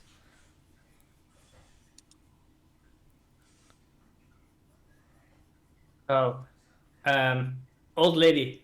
How long ago was this guy killed? Oh, it's just over 1 week now since he was taken from us. And why is he still laying here on the floor? We have not done. Don't you have We've like a funeral and things? Like, This might just be part of the test from him to see who the true faithful are. Many abandoned him when Brother John found him like this, thinking that surely no god could really truly be killed. So this must be a false god. So many left. I'm one of the few that remain. Um, this must be a test. So I will continue to tend to him and to the house until he returns to us. I'm gonna step over and like pull out the knife. Mm-hmm. Is there anything? Does the knife look dodgy? Does it feel special in any way? Give me an investigation. Oh, do you? So you look at the knife, and it's got a very nice sort of like um, almost like a leaf-shaped blade. It's kind of ornate, and it has like engravings, kind of like just more floral stuff, nothing fancy, just like floral bits and pieces, and a nice small pommel and hilt. It's a nice ornate dagger, but on close investigation, nothing appears to be untoward. Snow, what are you detecting magic in general, or? Yeah, as a ritual. So while we're looking around, I'm gonna use that to see like whether the knife is magical or the body's magical in any way. Mhm. So you do so, and you detect no signs of magic within 30 feet. Let the party know. I'm gonna hand the knife to Hazana in case there's any kind of religious significance or kind of dressing.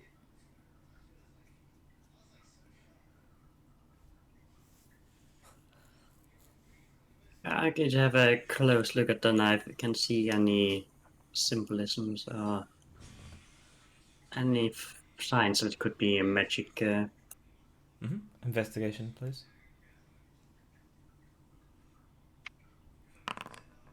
So you look through all the different carvings and so on, and nothing jumps out to you as being a religious sign or anything.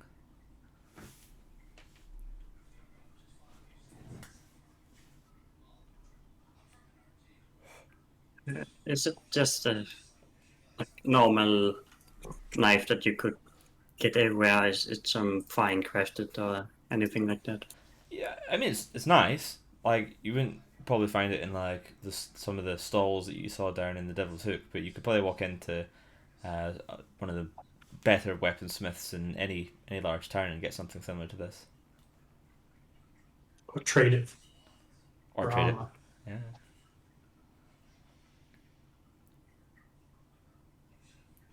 Has the old I lady want, seen any knives like this or these designs anywhere previously?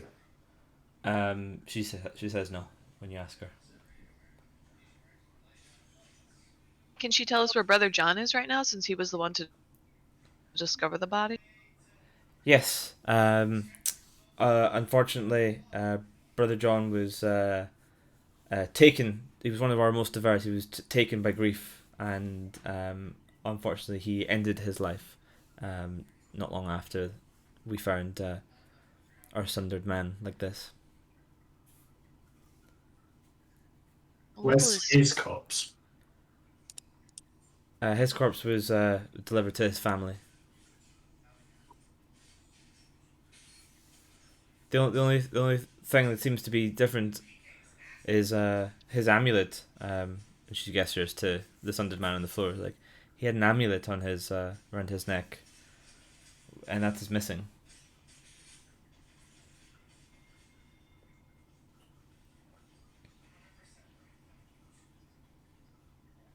Well, tough luck to this guy. I guess we try to look at the other um, crime scene and maybe like find uh, how do you call it, connection. I still wonder why Gaunt and his people haven't been here and examined everything. Oh, they have been here. The woman says they were here. But they left a knife inside. They said they didn't need the knife, and I asked them that if they didn't need it, that it remain with him. And I will ask the same of you.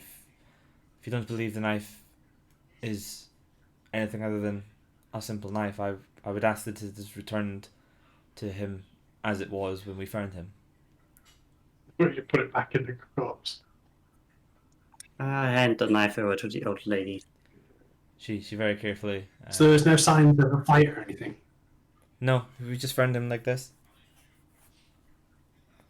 She sort of carefully kneels down and like positions the knife and slowly slides it back into the same wound.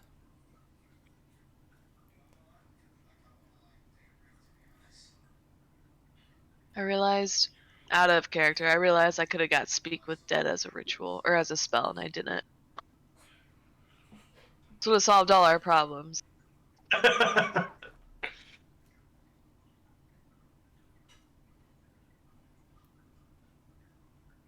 Could we visit the other crime scenes and like get a connection between them? Maybe there's something Yeah. like the same murderer everywhere. Like it's a serial killer. I don't know. Yeah, we can have a look at the other ones.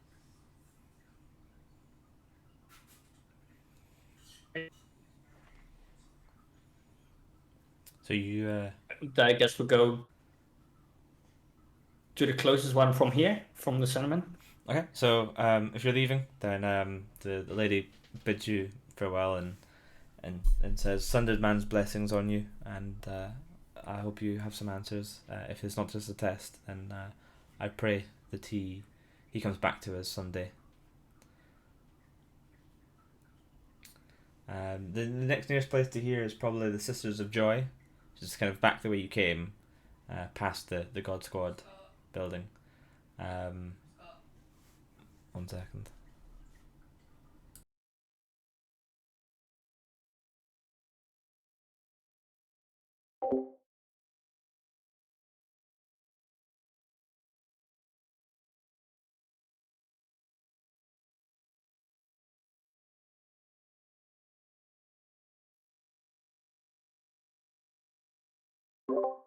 You hear me all right? Yeah. Yep. No, you can. Yeah. Okay, yeah. I was just being told that our internet is not working, but definitely seems to be working. So, Maybe it's suddenly working. yeah, if suddenly disappear, then that's caught up with me. Um, Okay. yeah. So the next Have nearest you tried place, pulling the knife out and putting it back in? the next nearest place is the Sisters of Joy, which is back down the way you came past the God Squad headquarters, down on the Street of the Gods. Is that where you want to head next? For sisters. Yeah. Yes. So you head down along, and after 20 minutes or so, you reach this fancy-looking building, which is draped in like red banners with this chalice symbol on them, and it says above the door, "Sisters of Joy." And yeah, you can. That's where you are.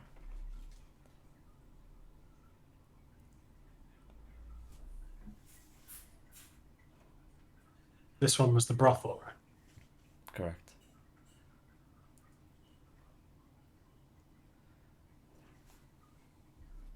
So try to go in. Yep, the doors are open. When you enter into a kind of large open foyer area with very comfortable looking velour sofas and armchairs. There's a nice fireplace in the corner, and there's a woman who is wearing robes, quite tight cut robes, who is behind a desk, and she sees you come in, and she puts down her writing implement and looks at you over some reading glasses, and she smiles and says, "Welcome to the Sisters of Joy."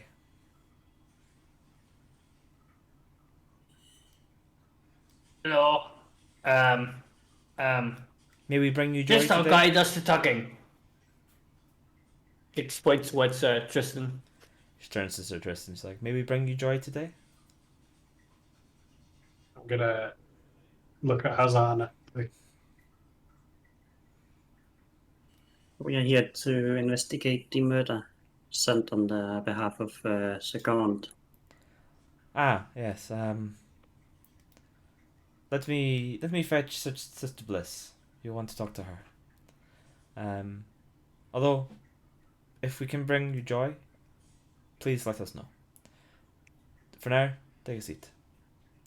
And she gestures at the nice sofas behind you, and then she goes through a doorway which has got some sort of like velvet curtains over it. She kind of slides through the doorway.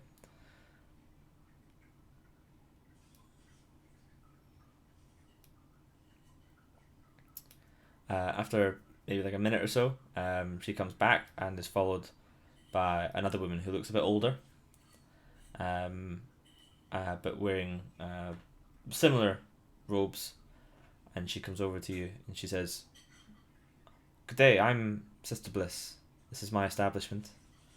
I believe you, Sister Annette here, told me that you've come from the God Squad. Is that correct?" Excellent. Yes, we are working with them. Excellent. Please follow me. Perhaps we should speak somewhere more privately. And she heads through the curtains and sort of holds them to let you follow her.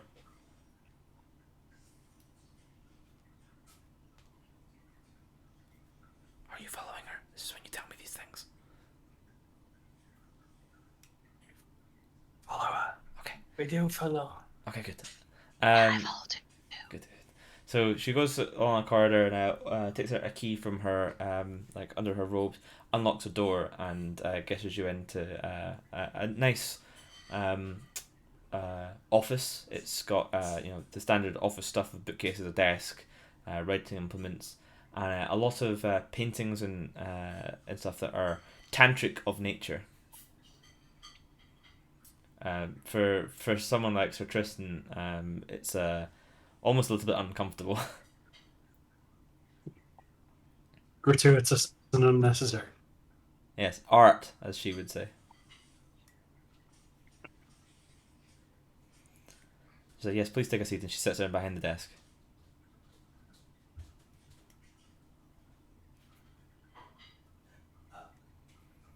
Right, now tell me, We What- take Yes, we all take a seat. Yeah, Yes. we said. what have you come here for? We're trying to figure out the connection between the murders. Yes, aren't we all? What can I do for you today though that hasn't already been done?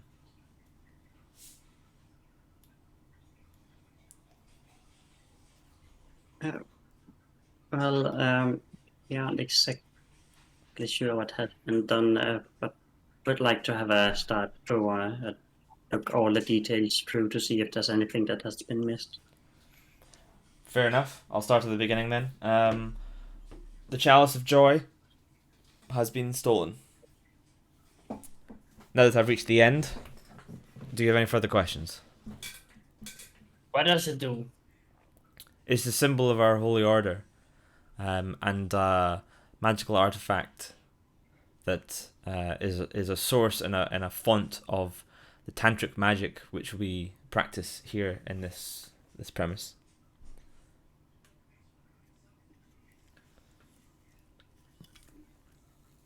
So does that mean if you drink from the chalice, it tastes better? I can't say I've ever drank from it. Then why is it the chalice? Because it is a chalice. Yeah, but normally you drink from a chalice. Would you drink from such a holy, powerful item when it is not needed? Yes. Yeah. It is disrespectful. I mean, we will try to find it for you if we can. But who died actually? So far, no one. But without the chalice, our magics, our holy magics are weakened, and well, follow me. And she stands up and like walks out of the room, and We follow. walks along the corridor, and opens a room into opens the door into another room, which is got like beds kind of along both sides, like a kind of like almost like a dormitory. And she's like, take a look, and you see each bed has got a very very old lady in them, like look like they're on their deathbeds. All of them looking like 90 plus, like really really ragged. Some look older than that. Grey hair or thinning, cracked skin, just yeah, it's like a hospice basically. And she's like, these sisters were just the other day as youthful as someone like Sister Annette you met out front, but now look at them. They've been sisters here for nearly 100 years, some of them, and the magics that the chalice bestows on us allows us to extend our life and vitality through tantric acts. This is why we take no payment. The payment is life itself, and most people will not miss a few days, a few weeks of their life. But when you take a few days, a few weeks regularly, you can live forever. And all that life has been stripped from these sisters. So soon, some have already died simply from their bodies not being able to sustain their elderly forms anymore. And I fear many more will soon, until if the chalice is not returned to us and its magic's allowed to flow through these halls once again. So just so I understand this correctly, no one has been murdered here, but the chalice have been stolen, which have resulted in some of your sisters dying. Am I correct? Yes, essentially. Although I would go as far to say that doing so is tantamount to murder. The chalice is a font of the the life energy that keeps many sisters alive.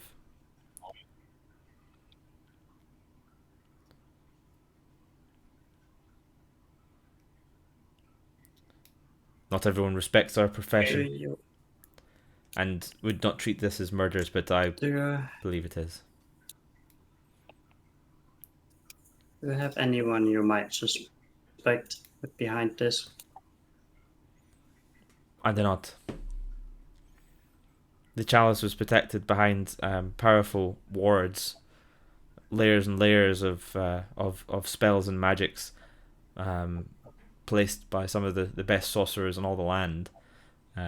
Defensive spells, alert spells. Nothing was triggered, and well, there's no sign of any magic ever being there. It's as if the magic was simply nullified.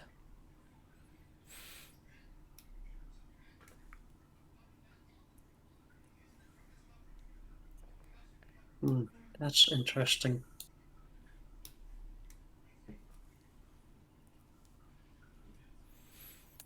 Can we have a look at the place where it is stored?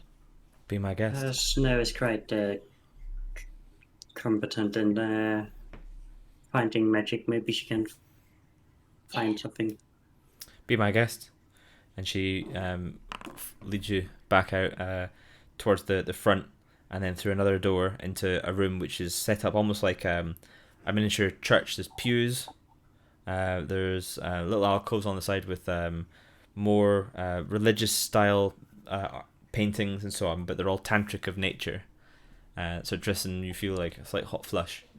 And there's an altar at the front which has got sort of vestments and things hanging on it, and she gestures to that and says, "This is where the chalice resided for generations of sisters."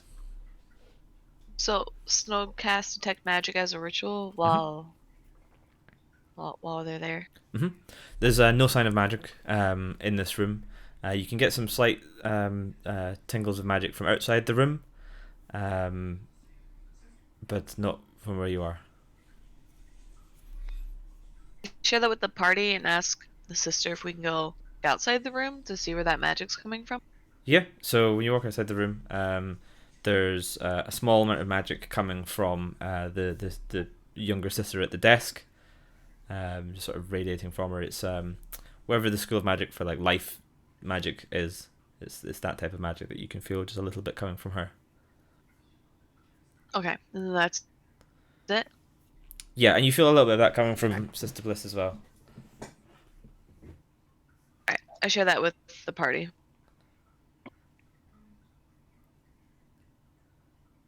Oh, magic. How did they get in? I don't know. By all accounts, these spells, defensive spells, even if they had been triggered, then and someone had managed to take the chalice that way, then by certain we would have known about it, and it would require an incredible magician to be able to break those spells completely undetected and leave no trace.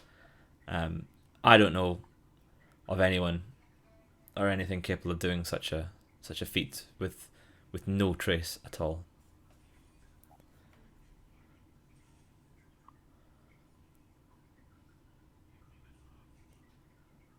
Okay.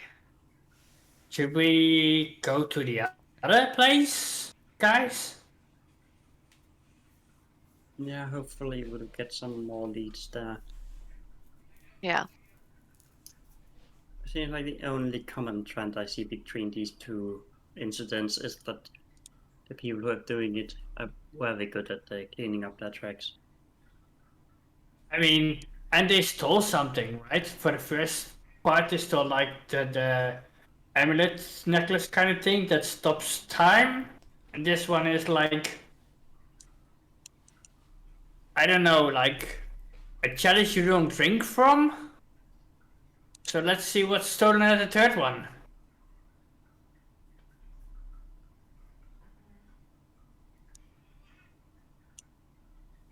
Okay, so if you're leaving, Let's go. yeah, then you can easily make Yeah. your way We thank the sisters. She thanks you very and politely and says, "Please visit us anytime. The Sisters of Joy never close our doors. We accept anyone." I just nudge Sir Tristan in the side.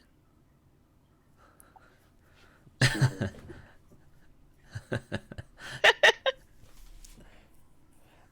Yeah, so heading back out, you continue further in that direction down the street to a kind of slightly decrepit looking temple, which is where you've been told the Carmodine Stalker resides or resided.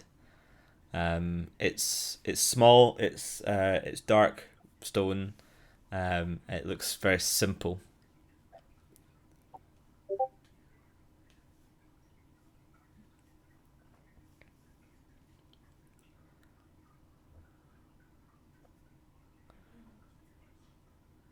Can we find someone nearby? I mean, there's people on the street nearby, but the temple itself looks quiet and somewhat deserted. Yeah, well, I want to find like someone who like passes by. Okay, yeah, someone random passerby. Yep, you can do so. Okay. Um, sir, madam, whatever you, can you tell us about this place? So you catch the attention of a couple of people doing this. The first couple sort of all just sort of like ignore you, move on, and then a man with robes stops and is like, he looks at this place and says, "This is not a place of God." And he spits in the ground. It's like, "Good riddance." But what is this then? It's a death cult. No true God like my God would ever be like this. Oh. Well, you're useless. You can go away again. Bye. And I will walk towards the door temple. There's no door. It's Just just like start it's like all knocking stone, on, like just a see if doorway. someone inside. I'm like, hello. It's just a doorway. You can just walk into the temple. Just go inside if I can open the door. Yeah, it's no door. It's no door. It's literally just an opening into like a temple. Oh, it's like okay. Yeah. Then I walk inside. Okay, so on the inside, you see number of like alcoves with like bone arrangements, or what are they called, orreries, bone arrangements around the room, and in the center of the room is a stairway going down into the ground. Other than that, the room is empty.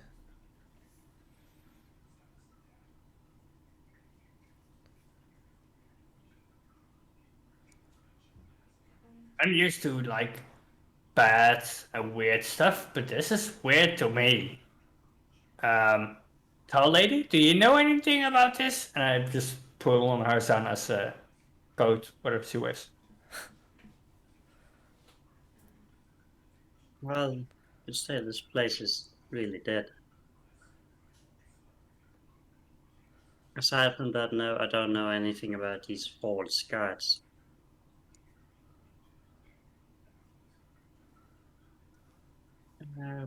There's no signs of anyone, any of the worshippers here. Maybe we can just have a look anyways.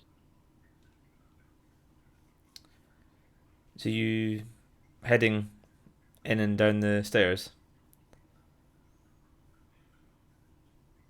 Sorry? Are you heading in and down the stairs then? Yeah. Okay. So the staircase goes down for maybe like 50, 60 feet, and then levels out into a tunnel, which is long and brick, and it's slanting down. It's only about 3-4 feet wide, and it's slanting and also curving continuously, like in a large spiral arc.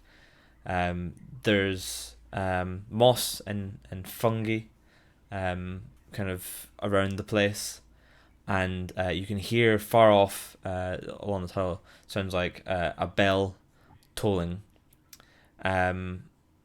What's your marching order? Who's at the front?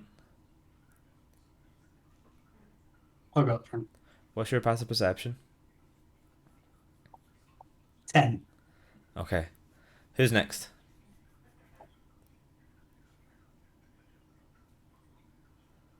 That'll probably be the next person. Okay, and your passive perception is like 16, right? Yeah. Okay. So as Sir Tristan's heading down the corridor, he walks past an opening in the wall, and without noticing it, you spot it, Harzana, as you approach it. It's very dim in here, but your dark vision allows you to see. Sir Tristan, though, it's hard to see because it's quite dim. Just a slight glow from the lichen illuminating it. So you didn't see this little entrance as you passed it. Stop. There's an opening here. So when you look into it, you see it doesn't go back more than about like 4 or 5 feet. It's just an alcove. But in the center of it, there's a figure sitting cross-legged. He's emancipated, old and pale with bones almost sticking out. His eyes are closed, and there's a chain coming from like a rusty chain coming from a hook, not a hook, a ring on the wall, and at the end of the chain is a large hook, like a meat hook that's buried into his shoulder, and it's very obviously been there a long time. All the scar tissue around it in both sides shows as much, and he has no eyes, just empty sockets and pointed teeth, and he's just sitting there breathing very slowly and shallowly.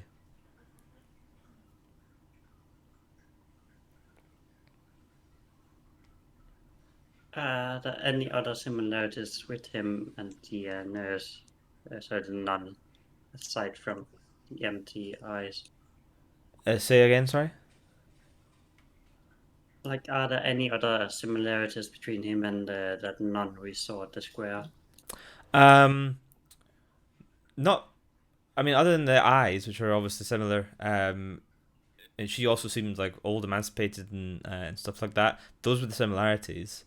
But she wasn't in a underground thing with a hook sticking out of her, chained to a wall. That's a difference. But yeah, that's what you see.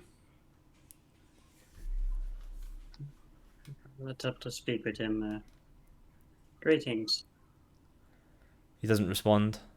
He does open his mouth a little bit, and shows that his teeth are all filed to a point, and you can see that he has no tongue.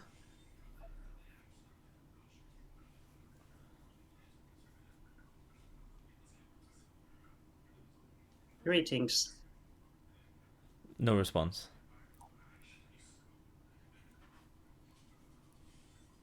What is the deal with these people? Harzana, try giving him a silver or something. Why? Nun lady took a silver, maybe this guy will.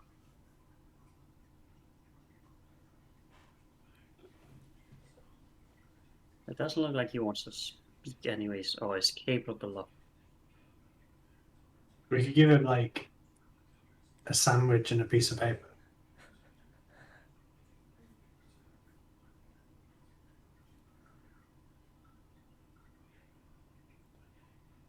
That just assume the guy knows how to write. Or is capable of doing it. Or we could kill him. Any of you two capable of telepathic speaking? I am not. No. But that's why I said kill him. Because Snow was like, what did you say? Like, talk that? I don't have that. Oh. I could, though, if I were smarter of my training.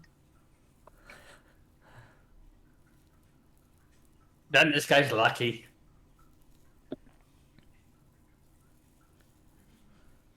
I mean, let's not take lives even if you'd barely be considered living.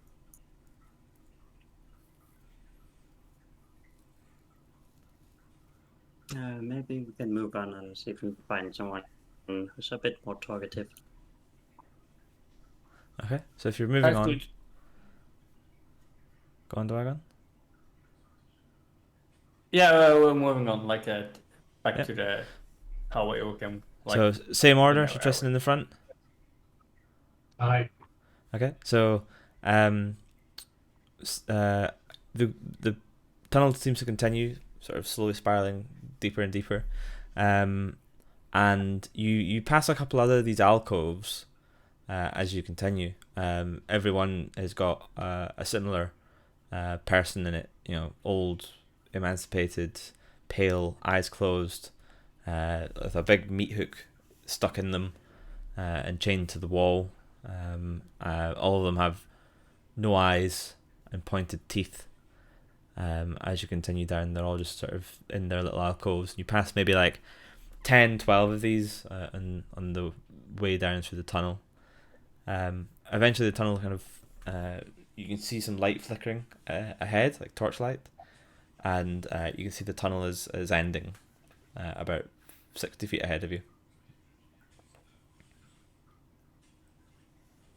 That's a relief. This is very creepy.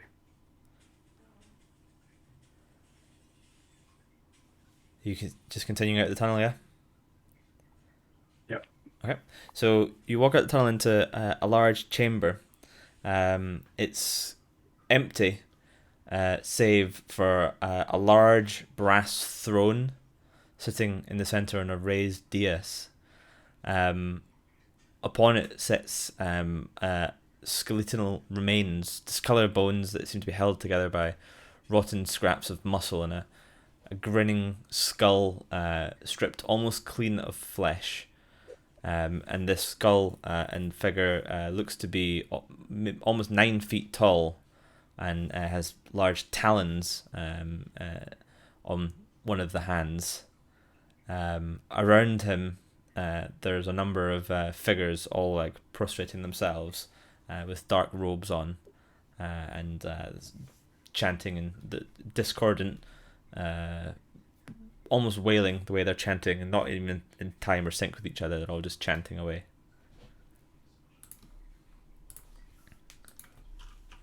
How closely does this match to things we've seen previously, like the singing people in the other temple, or the ghost guy that we all dreamed about?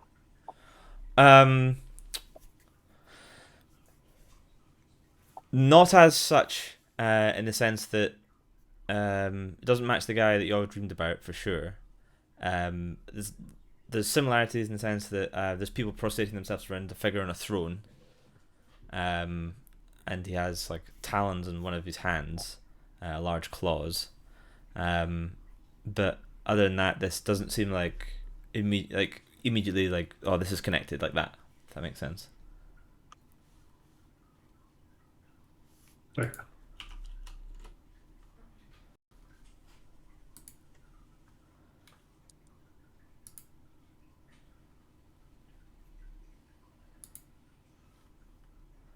What would you like to do? Or what do we do now? I look at Hazan. Can see if there's any leads in this room. Mm-hmm. So give me an investigation. Maybe something has been stolen here as well.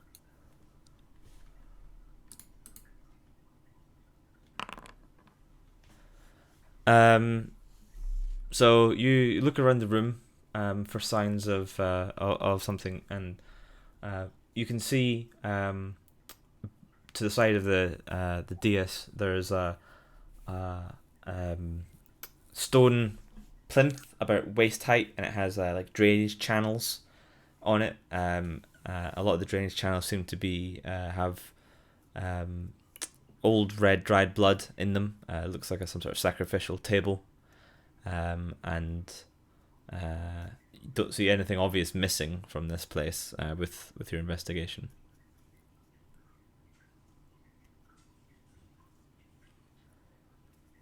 I don't see anything.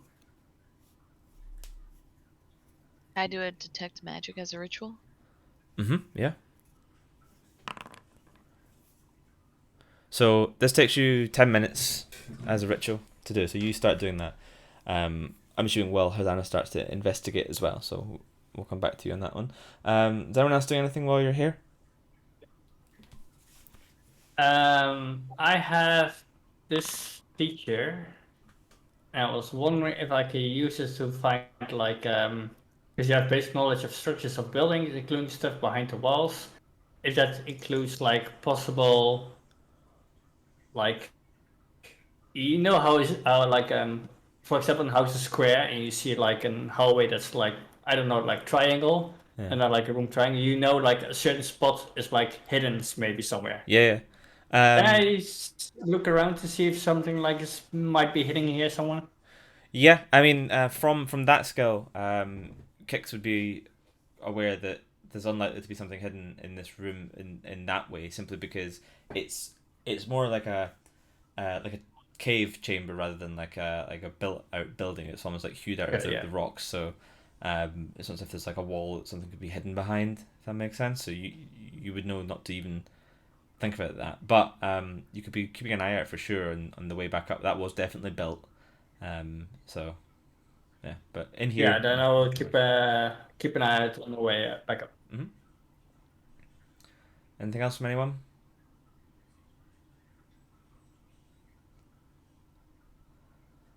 Nope. Okay. Snow, after a bit, your detect magic finishes, and you can sense necromantic magic coming from around you, coming from all the figures in front of you, and coming from the throne itself. And as your detect magic ritual finishes, you can feel that the necromantic magic is building, and the chanting, although it's discordant, is rising in favor, and has been very slowly over the last sort of time you've been casting the ritual, and it feels like something is being cast, some ritual is being currently in progress that you're witnessing. I share with the party the sense of urgency that we should either leave or take action. Then let's leave.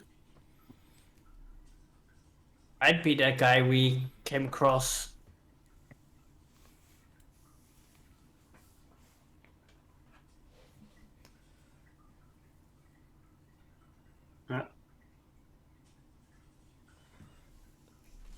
So what are you doing?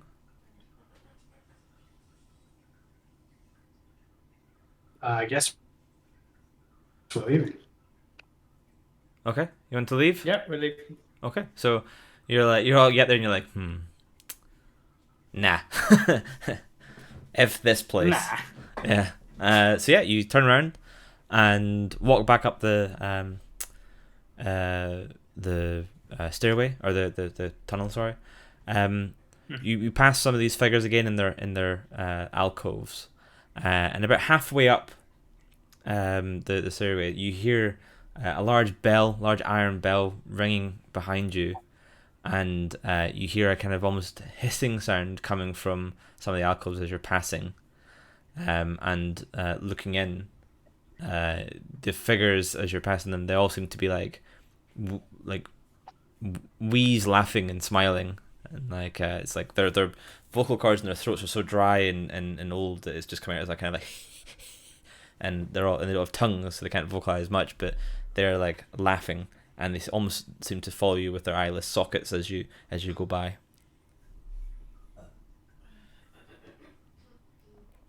Hey guys, run! So this thing is underground, right? The stairs that we're going up. Yeah, the stairs went down Meters like 50, surface. 60 feet, and then it's like a large spiraling tunnel. Yeah.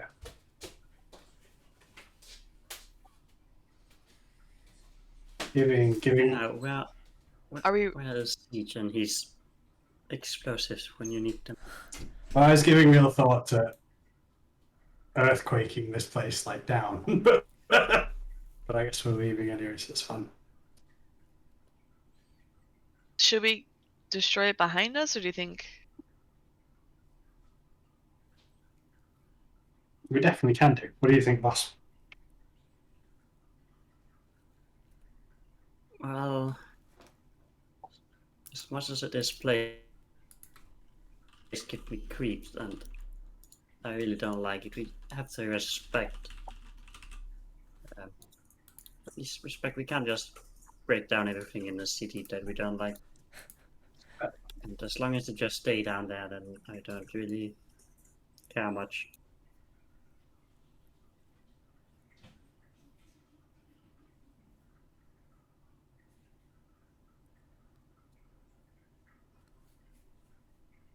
What's the Yeah, part? so we're running out, So you're still out. just lagging it.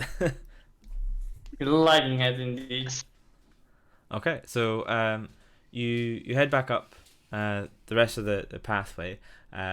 Snow, as you step onto the stairs from the tunnel, you get a strange feeling in your detect magic part of your brain as you step onto the stairs, as if there's been a shift in the sudden shift in the magical forces around you. Do I know in what way? Like, Give me an Arcana check. is that like, is this so? All right.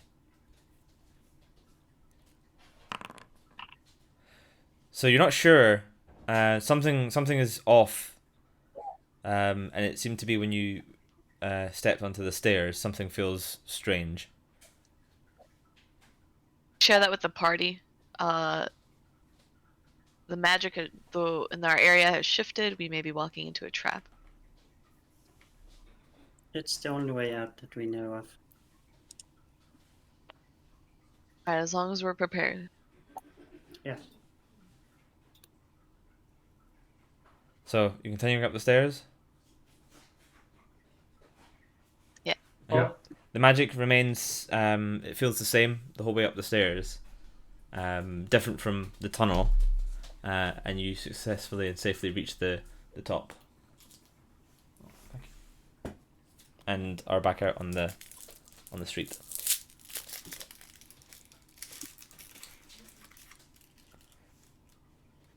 What time of day is it? Are we close to the illegal slave time? Probably mid-afternoon. All the time going back and forth doing stuff.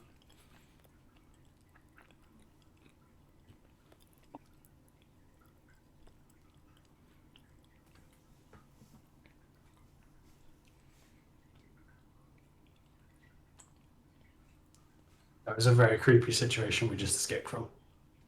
A very one. Yeah. Like I say, street the gods. Very All spooky. sorts of them. Are there any guards nearby that can tell us what the deal is there? What You- that whole place is about? You can see some guards for sure. Right, I wanna ask the guards what the deal is with all the weird zombie magic. Oh yeah. That place gives me the heebie-jeebies. Though I wouldn't go in there myself. Some sort of death cult. I'm never like going into the death cults. To be honest, they're always a bit jumpy. I'm never sure whether or not they're gonna try and like sacrifice me or something like that. You never know. Don't really want to piss them off either. They're yeah, not for me.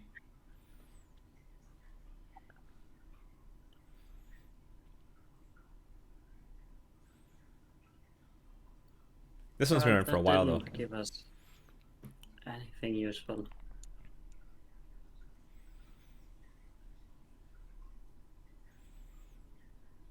Yeah, all we really, the first two crime scenes had like a lack of magic in common, but that third one had magic and a dead guy that was dead. But I believe that was the intention.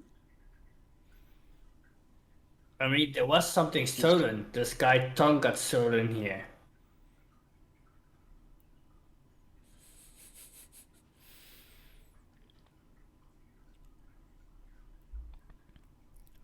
So we're dealing with a thief as well. Not just a killer.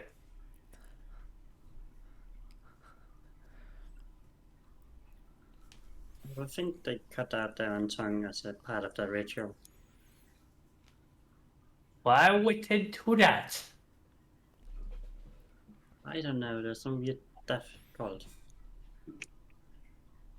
I mean, you cannot talk, you cannot taste food properly. It's like, I don't know. I don't either. So as you're talking, you hear a gong ring out. Like, I'm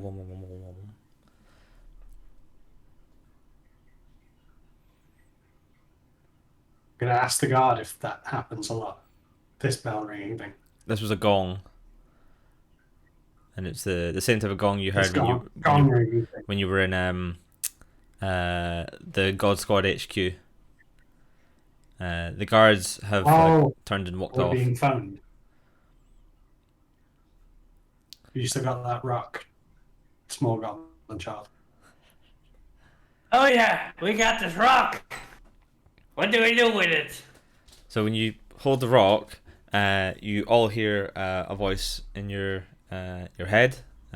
Those of you who are familiar with telepathic speech aren't like totally blown away by this, but anyone who's never had someone speak telepathically in their head before are all a little bit freaked out and like weirded out by this.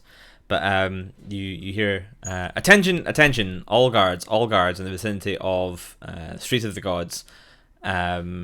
All guards proceed to north end of the street. Riot in progress.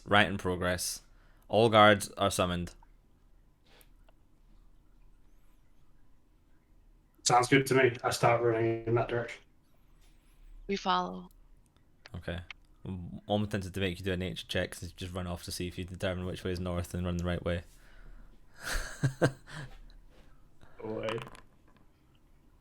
Fair enough, you can run the right way. So you take off running up the street. I know almost as much about stars as Alexander does.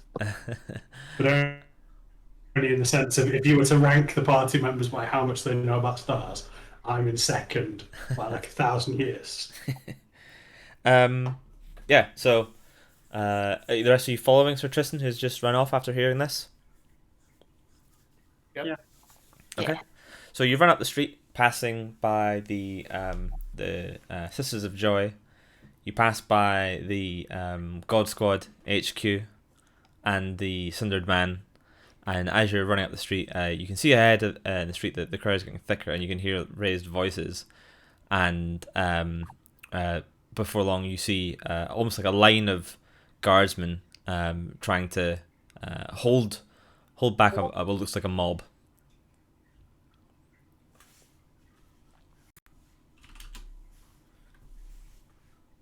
That's no good. Yeah, and We see what. Mhm. Go on. So as you get closer, you can hear people shouting, and the sound is angry, and it just sounds like the public are really riled up about something. And then when you look, you can see that the line of guards, they are standing in front of and almost kind of around a man, and behind him is a bunch of figures. Which are all sort of like milling around, maybe like 10 of them, and Snow. It probably took you guys like just under 10 minutes to run here. Your detect magic when you approach, you get a big surge of necromantic magic coming from these figures, and when you guys like pull up in front of this like line of guards, like trying to like hold back the crowd, it's very obvious that those figures behind the guy are all animated dead. They're not people.